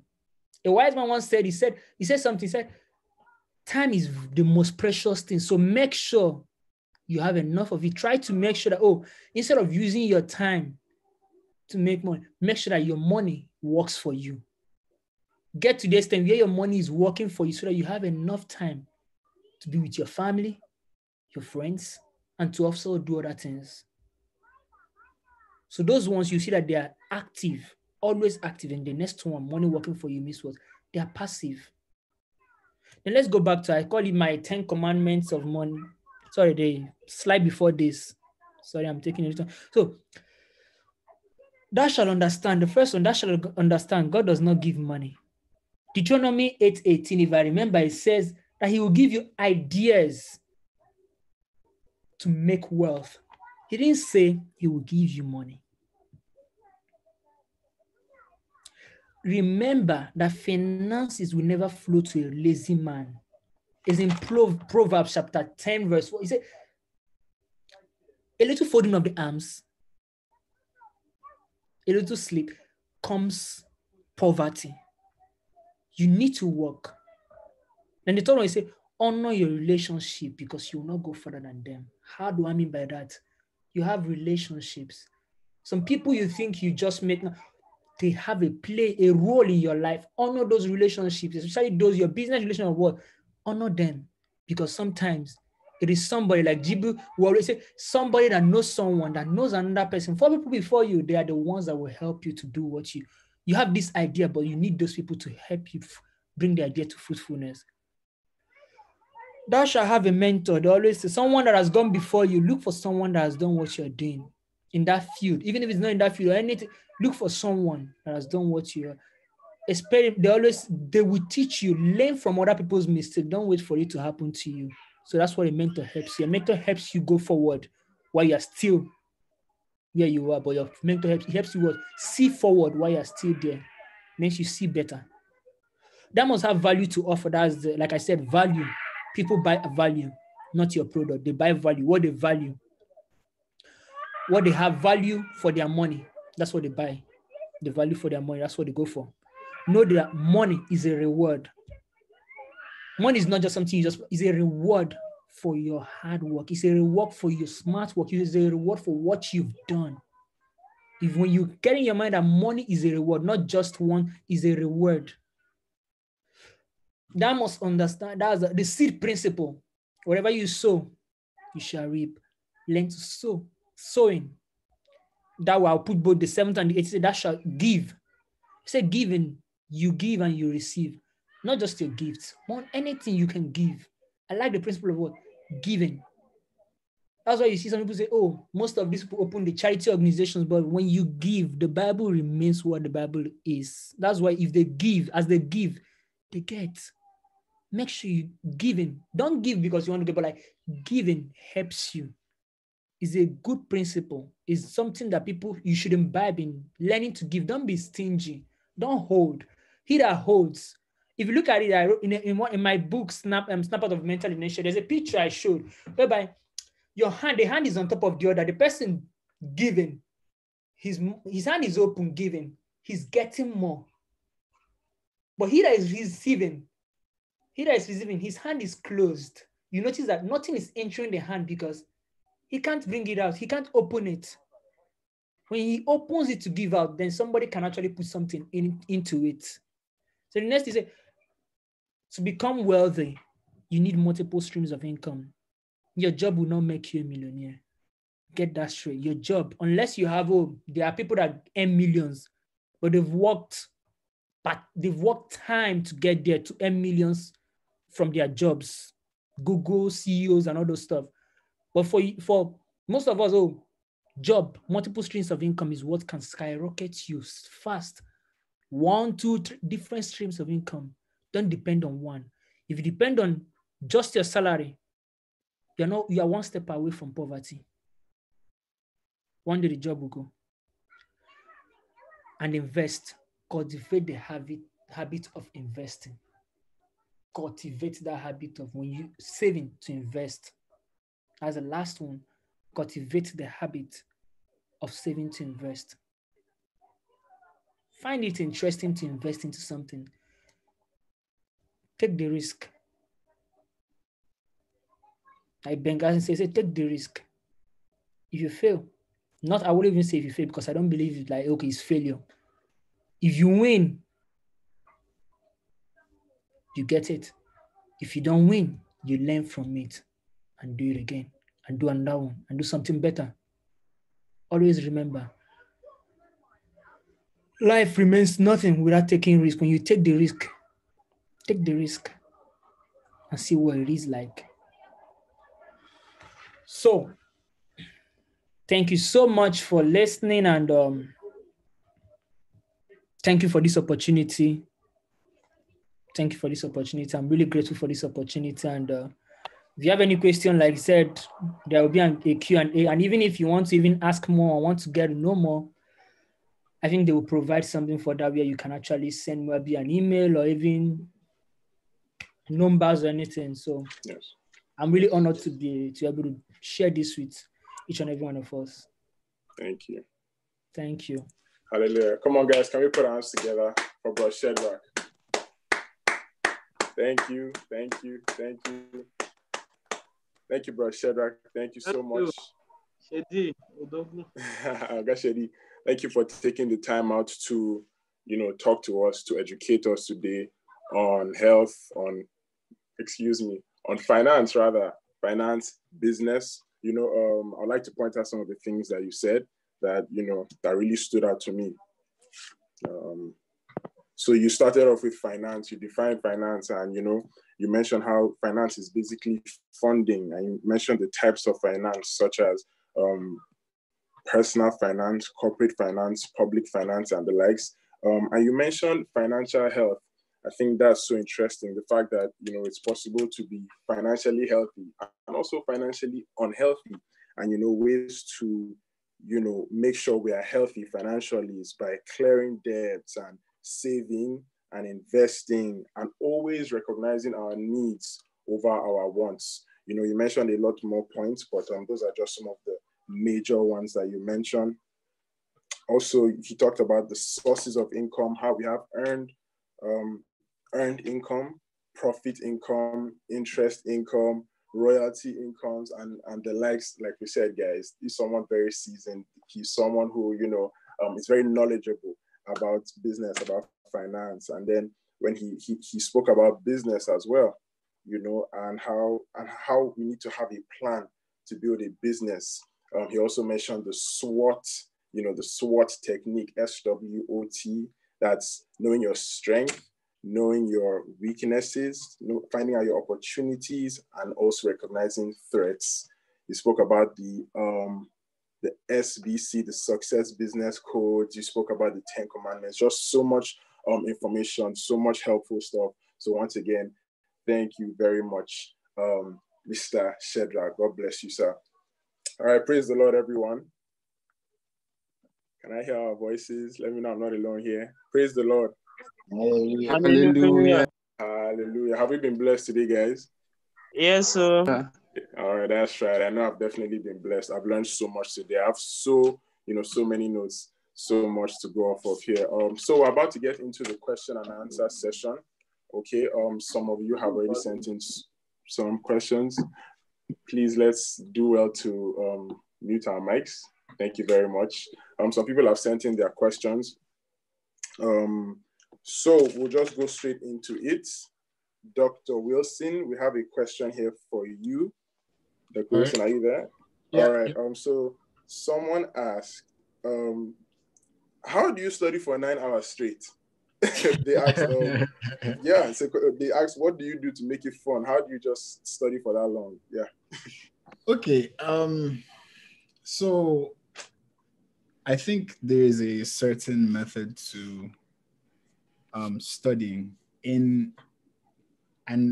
where you don't notice time going. So this is what I do. So when you're learning, you have to access the different variations of learning. So there's the audio, the visual, and the written. Right. I try to apply all these things. And when you do this, there's no way you're studying for 2-3 hours if you're doing this. Let me give you an example. You're learning about, ECG. Sorry to take it to the medical field. Please go ahead. That's right. What I would do is this is what I do now. I wake up in the morning, I read my notes. So notes that I've made from yesterday or previous days. Let's say I was learning yesterday. So I made notes. I go over those notes. I dedicate an hour to an hour to an hour and a half just on this reading, going over my notes. Wow. Then the second phase, videos. Videos are an amazing tool that our generation has been given. Imagine in the past where they didn't have videos, they didn't have YouTube, you couldn't watch those. I don't know how they were doing it, but I watched a lot of videos directed based on what I'm learning. So using my example again, ECG, this can take me 2 hours just watching videos till you become so good at it. It's really important because, when you find like, I thought about incorporating this because I found out when I watch videos on YouTube about a particular subject, I become so versed in it. Like, for example, I'm a Manchester United fan, right? Right. And we have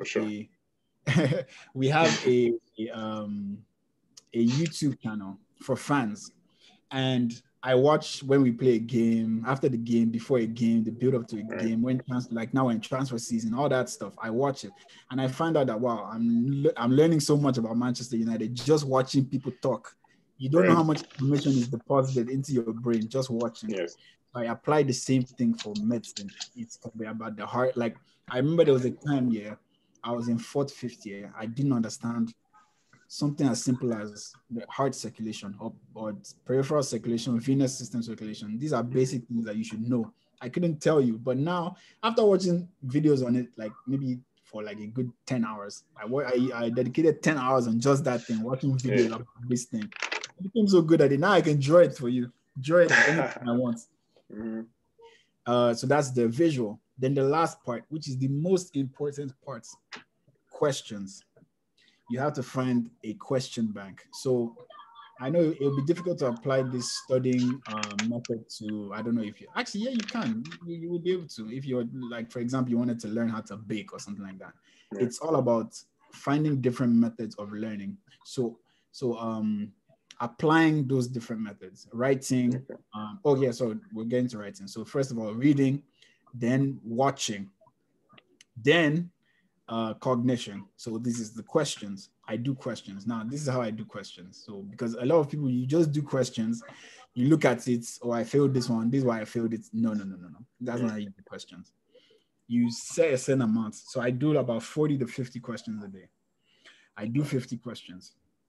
Each question, the ones I got or the ones I failed, even the ones I failed, find out why did I get this right?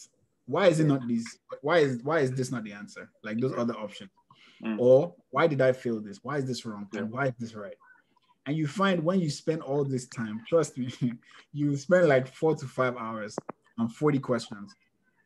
because you're looking at each question in depth. You're learning, okay, maybe this question is about, I don't know, some sort of disease, rheumatic fever. Then you see options. Okay, this is the answer. So this is why this is the answer. Then I make notes. Oh yeah, sorry. Then you make notes. This is why this was wrong during this time, because they can give you the same question and that answer that was wrong will be correct now. And it might have just changed one small thing. So you need to understand, why was this wrong? Why was this right? And then I make notes. So after I make those notes, what I do after the question aspect, either if I'm not too tired, because let me not lie to you, yeah. Now I don't do 9 hours again, but before I used to do 9 hours. There was a time after 9 hours, I'll start having a headache. I'll start having a headache. Expected. I mean, 9 hours is a long time. So now I do like maximum 6 hours. I don't do 9 hours anymore. That was the if I have time after this thing, I either watch more videos or I learn something else. Just read on something new. So like different from what I was learning. Let's say I was learning ECG now. I can just say, okay, let's look at the liver for like another hour or so. Just read passively, not actively. Just read it, like read through it. And before you know it, 9 hours ago, like even this 6 hours that I put for myself, I find out that I normally finish like 7 hours, 8 hours in. But I just know that 6 hours is my minimum. Yeah. I hope I was able to answer the question. Oh yeah, I hope so too. That was very explanatory. I hope you were able to answer it for the person who asked. And there's just one more question for you as well. All right, yes, I think they put it in there. Thank you. One more question for you. Sure. Someone is asking, what do I do when my academic priorities have changed? So when you've had your priorities set at first, and maybe with time, based on experiences of something, perhaps a person's academic, priorities, what they want, or maybe what they thought they wanted before is not what they want anymore. What do you do? So let me, sorry, just to clarify the question. Are you saying, like, for example, let's say I wanted to be a doctor, now I want to be an engineer, or what does that mean? Is that what you mean? Well, or you can't say because it's not your question, right? It's not my question. Someone just said, what do I do when my academic priorities have changed? That's the question. But I believe that's it. Okay, Mr. Olumide says yes, that's it. Oh, yes, yeah? Okay. Yes, that's it. Yeah, all right. So for someone who at first, so that's like, just to use my lecture, if I can call it a lecture. Let's say you made the decision, you're a doctor now, and you want to be a doctor, you see yourself as a doctor, and then the picture starts to change. You want to be an engineer now. Yeah, it definitely happens. It's so I can even use myself as an example. On starting medical school, I didn't want to be a doctor. I don't even know what I wanted to do at the time until I knew that I wanted to be a doctor. So it's all about the discipline, going back to the discipline again. So you apply the same methods when you wanted to be a doctor, for example. You just have to replicate it to this new path. It's very possible. It happens. We're all human. Something you wanted before. Or let's just say the market for what you wanted is no longer there. It's like it happens. You should be very flexible and be ready to make these changes. It's all about maintaining that discipline and still maintaining the structure for everything. Like the best way to deal with changes in life, because there will always be changes, like changes to your timeline. Things, even like as strict as my study plan is, things happen. You might need to go to the hospital in the morning, God forbid, or something definitely you need to move, or landlord problems, or school. So many things will happen. You need to be flexible with your to-do list, but the important thing is the discipline, maintaining that discipline. You can always change your career, definitely. It's just maintaining that same ethos and like the discipline. That, okay, this is what I want. That got you there. And I'm going to just rearrange the to-do list to fit engineering now as opposed to medicine. And by the way, don't be discouraged to change your initial path. Let's say you've told everybody you want to be a doctor and now you want to be an engineer. Don't be afraid of what people have to say. I think the biggest way, or the most sure way to not succeed, if that's good English, is not to try. If you don't try, you've already failed. Like that one's sure. Like if you don't try, you will fail. That one is not. Yeah, so you don't be afraid to try new things. Don't even look at, oh, everybody already knows I want to be a doctor, so now I can't do it again. Like priorities will change, things will shift, interest will change. This is very normal. It's common. It happens. It's just maintaining that discipline, which you will cultivate after months and years of trying.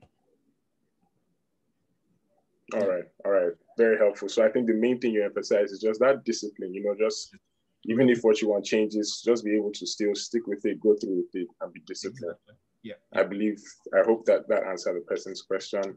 I believe it did. So thank you very much again, Dr. Wilson. All right, so our next set of questions are for Dr. Oyebade. Are you there, sir? Yes, I'm here. All right, so because of our time, we have 3 questions here for you that people sent in.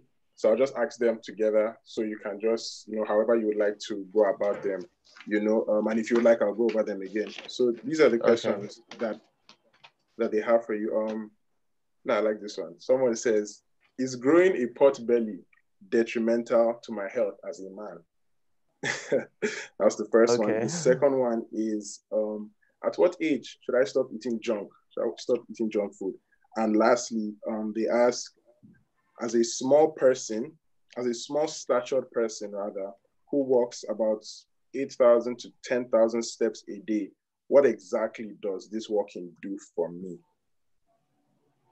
I don't know if you're clear with the question, sir. Yeah, I am. Okay.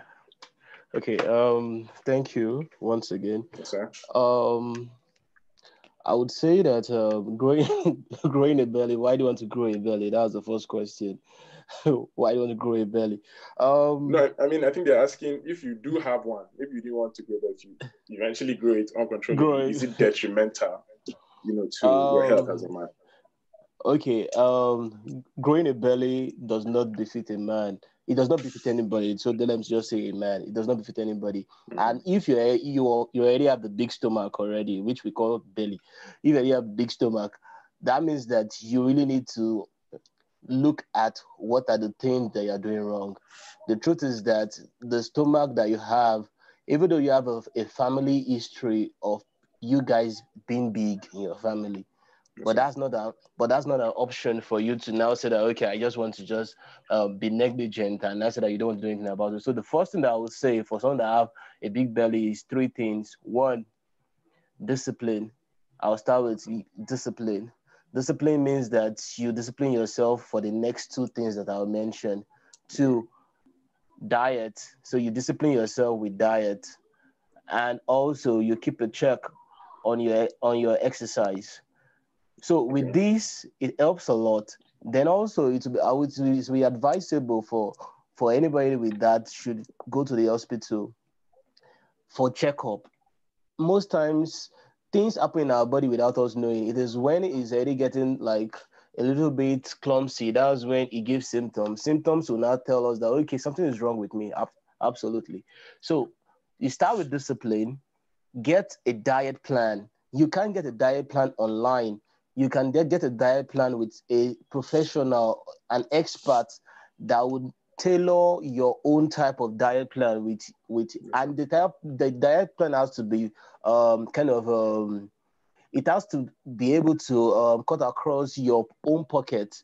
If it's that you are kind of receiving like $50 or $20 or $100 from home, you shouldn't go and get a diet that you'll be strictly to like $200. So look for a plan and look for a dietitian that will help you out. Also, go to a gym. It's not a must that you have to go to a gym if you don't want to, but try to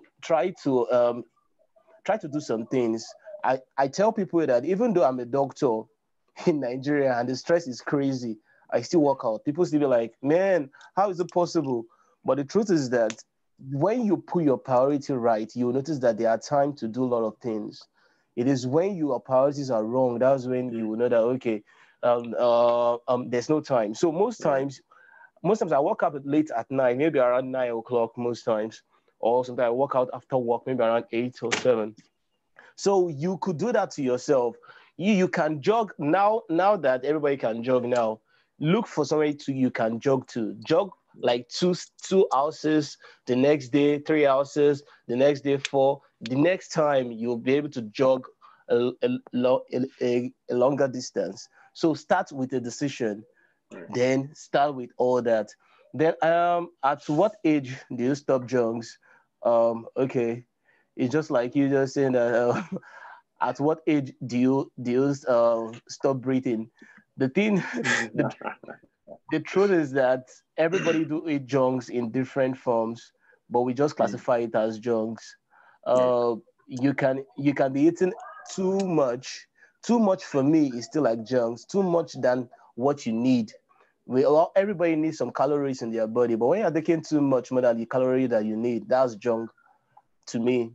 That's my own definition. Okay. So the best thing that you can do to that is that it doesn't matter the age. The more you discipline yourself and the more you are kind of just, your body's already used to this kind of stuff, it's much better. Because when I could see people that are 50 years old, 60-year-old, they already have hypertension already. You know, if you want to tell them about stop taking fried things, stop taking this, stop taking that, stop taking this and that and that and that, it's difficult. It's very, very difficult. They will tell you that, doctor, you just don't want me to eat anything, have you? I'll be like, okay, the best thing that you can do to yourself is that it's good to prevent all this. So why don't you want to stop drugs early? Stop it early so that you'll be able to have a better life after maybe 40 years, 50, 60, 70, 80. Then also, I think the last question, 8,000 kilometers. Well, 8,000 kilometers, I don't know how you calculate that. Maybe you use your stopwatch or your phone. I think they said 8,000 to 10,000 steps a day. Okay, steps a day. Yes, sir. Yes, sir. I would say that is good, but I will tell people this, that if you are doing 8,000 kilometers of step health or everything that you do throughout that day, and you still go ahead and eat junk foods, or you still go ahead and do a lot of things that are not really tailored to what you want to achieve, you are just on a long thing, like you are just disturbing yourself. So the thing there for me it's but if that's what you're doing and you're doing it right, you're doing it well, there's a lot of benefit. Okay, let me just state the benefits. One, it helps to regulate your breathing. It helps your respiratory center. Of course, there'll be a lot of perfusion. Okay, then I'm done to use medical word. There will be a lot of oxygen circulated in your body by you just doing a lot of workouts. Also, it helps to burn all the cholesterol in your body with actually steps, like you doing all those steps and everything. It helps to burn all the bad fat in the body. It helps to burn it out. Then also, it also helps your heart, because there's a saying that the pulse rate of any athlete or anybody that is a fitness person, that their pulse rate is always very, very low. Why? Because it helps you to reduce a lot of cardiovascular diseases like heart disease and other diseases like that. So there's a lot of there are a lot of benefits to you living a healthy lifestyle, because all the questions still boils down to exercise and your health. The truth, let me just conclude by saying this: your health is very important. The truth is that what you put in your body is what you see outside. So the best thing that you can do to yourself, help yourself today. If you want to go and visit a psychologist, please do that. If you want to go and visit a nutritionist, go and do that. If you haven't done your checkup this year, please go and do that. That your toothache that you feel that, okay, I can just drink some hot thing and it's going to go. Trust me, you are damaging the teeth than what you think of. So the best thing, seek help. The truth is, seek help when you need help. Don't wait till when you are dying inside. And lastly, I will say this: depression kills. Depression kills. Talk to a friend today. Share your thoughts with your pastor. Talk about things with your colleagues. And if you feel that your colleagues are not good enough, look for someone that's older than you that can give you a better advice for things ahead. So the thing there is that stay focused. Your health is important because it's your health that you use throughout your life. Right. If it's damaged and is it's not really too well, you have problem. So thank you for the time that you've given me. I appreciate it. Right. Very helpful. Thank you very much, sir. Thank you. I believe those questions have been very well answered for those who asked. All right. So our last set of questions for Mr. Shedrack. Are you there, sir? Yes, I'm here. All right. So we also have 3 questions for you here that people, people sent in. I want to know. The first question is, how can a second-year student start a business? That's the first question. Secondly, someone is asking, how do I minimize my spending? And the third question is, are all businesses viable? Are they feasible? Those are the questions that people have for you, sir. Okay. Yeah. Thank you very much. First question, how can a second-year student start a business? Yes, sir. Start a business. First of all, business is not about age, your class, or anywhere how old, anything you are, or anything. So if you want to start a business, if you follow those analyze everything. It doesn't matter whatever class you are in, you can start a business. Doesn't matter if you're in first year or anything, you can start a business. Because if probably you start, let's say your second year, even if the business does not go through, the fact that you started a business, you stepped out, you're going to, next thing you do another business. You have to first of all start. It doesn't matter. The earlier, the better, so. The earlier, the better. So the second question, the second question. Okay, the second one is, how do I minimize my spending? How do you minimize your spending? Yes. It's all about discipline. Okay. Like Dr. Everybody said, discipline. Everything in life is all about discipline. You discipline yourself about your spending. I say there is what we call the pain and the pleasure. So you first of all know that you first of all put yourself that, okay, if you have a goal, how your discipline is going to help you is like, okay, you have a goal that this is what I want. And you know that indulging this will not help you. So discipline is more like you want to do it, but you're not going to do it because you want something else that is better off. So it's all about discipline. It will take you time, but as far as you are willing to discipline yourself, you will curtail your spending. And also you should also know what you need and what you want from what you want. You're able to pick from them, okay, these are the things I need. I need to shop for my feeding for this month. You calculate everything, then know that, okay, this one, at least my spending has been cut short. You might start little, removing some money gradually, but it's still a progress. To me, what is success is progress. So you being progressive is that you're being successful. So on the last one that says, are all businesses feasible? Like are all businesses feasible? Are they viable? Yes. That's a tough question. Are all businesses feasible? Well, in the world of business, the way I see it is, before you talk about business, it's an idea that comes to execution. So all ideas are, all businesses are, you should be willing to try. Take the risk first. That's when you know if it's viable or not. No one can tell you if it is feasible or not. If you've not tried it, you can't know if it works out.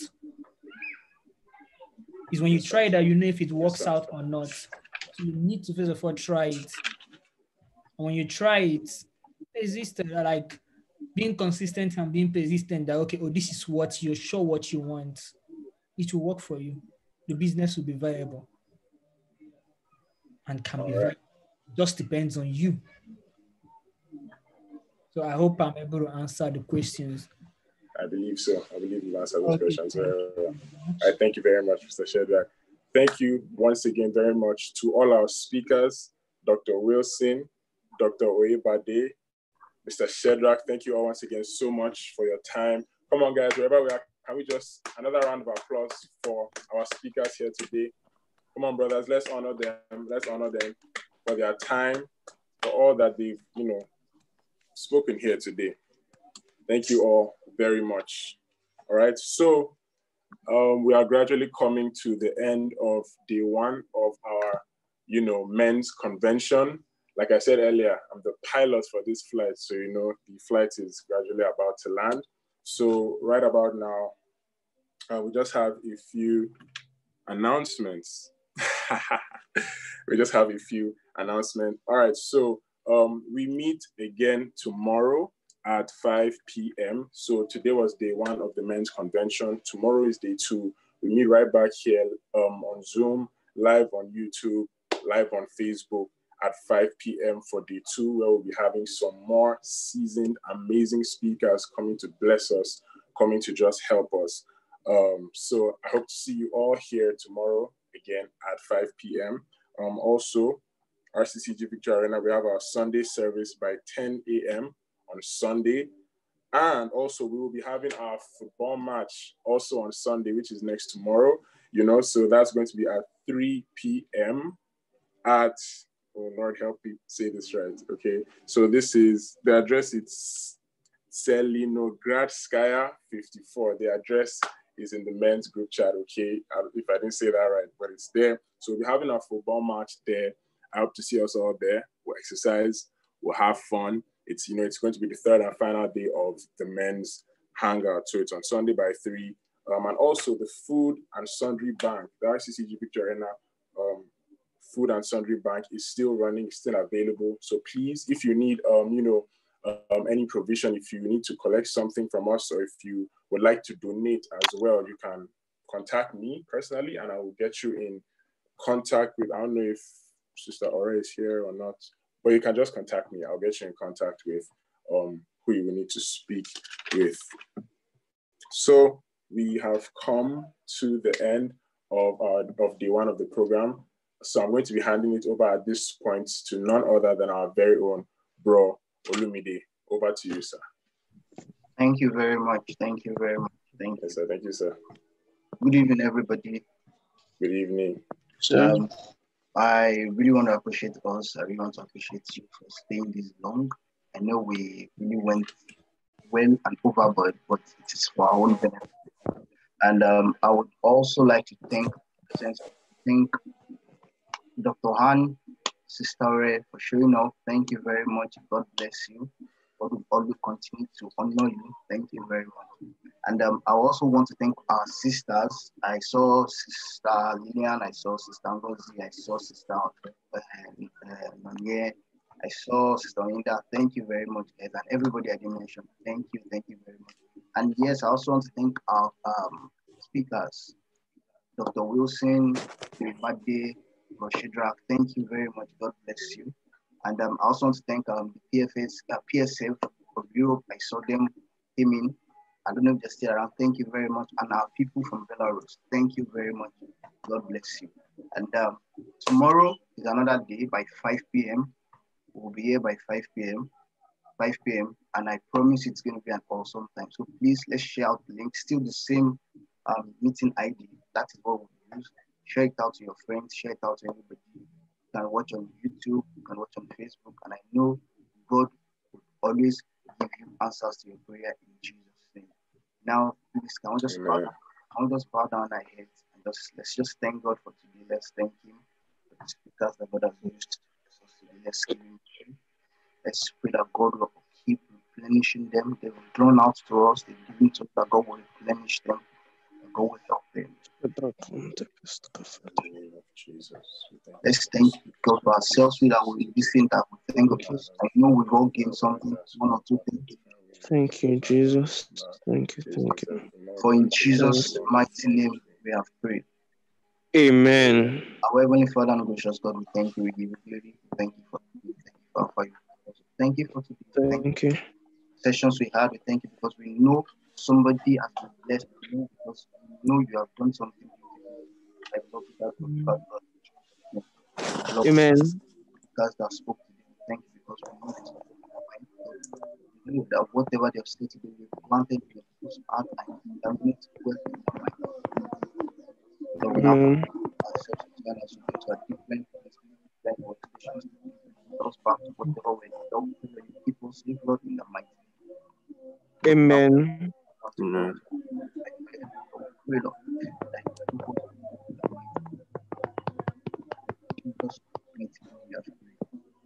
Amen. I want to take our declarations. The amazing grace of the Lord Jesus. Grace of Jesus Christ. The The extravagant love of God. The intimate fellowship of the Holy Spirit. be with us now and forever. And forevermore.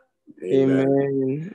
Surely, God's goodness, His mercies, His unfailing love, and grace shall compass me, for I may carry up the presence of the Lord. I shall not die. I live to declare the works of the Lord in this year 2020 and all the days of my life. Amen. Amen and amen. Thank you very much. Please, all stakeholders should stay back. Please, all stakeholders stay back for the meeting. Thank you very much, guys. See you guys. All right. Thank you, everyone. Thank you for joining us. Goodbye.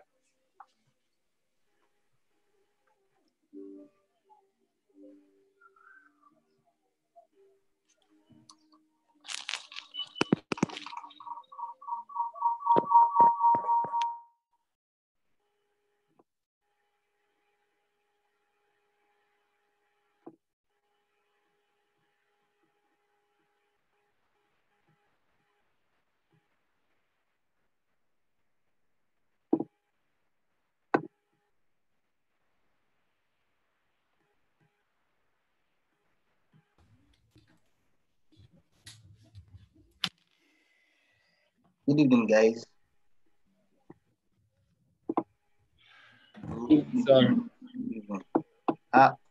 Please let us celebrate my Oga. Our Roshola is around. Let's give him a round of applause. Roshola! Let's give him a round of applause. Hey! Thank you, sir. Thank you very much. Thank you guys for the first day. How was it? I want to ask you, how was it? It's okay. Okay. I noticed at a point our guys didn't really show up. How many of us noticed it? Our guys didn't show up. No, not stakeholders. No, just us. Okay. Our guys didn't show up. And where's Timmy didn't show up at all. Timmy didn't show up at all. But I don't know if he was here throughout. You saw him at some point? Yes, I did. That's what I mean. Okay. And also, please, let's give a round of applause for Johannes. Bro, Johannes, where are you? Johannes, yeah, I'm here, sir. Yeah. Here I am. Clap for him. Thank you very much. Because You get yoga. Yeah, I'm still on YouTube, Jesus.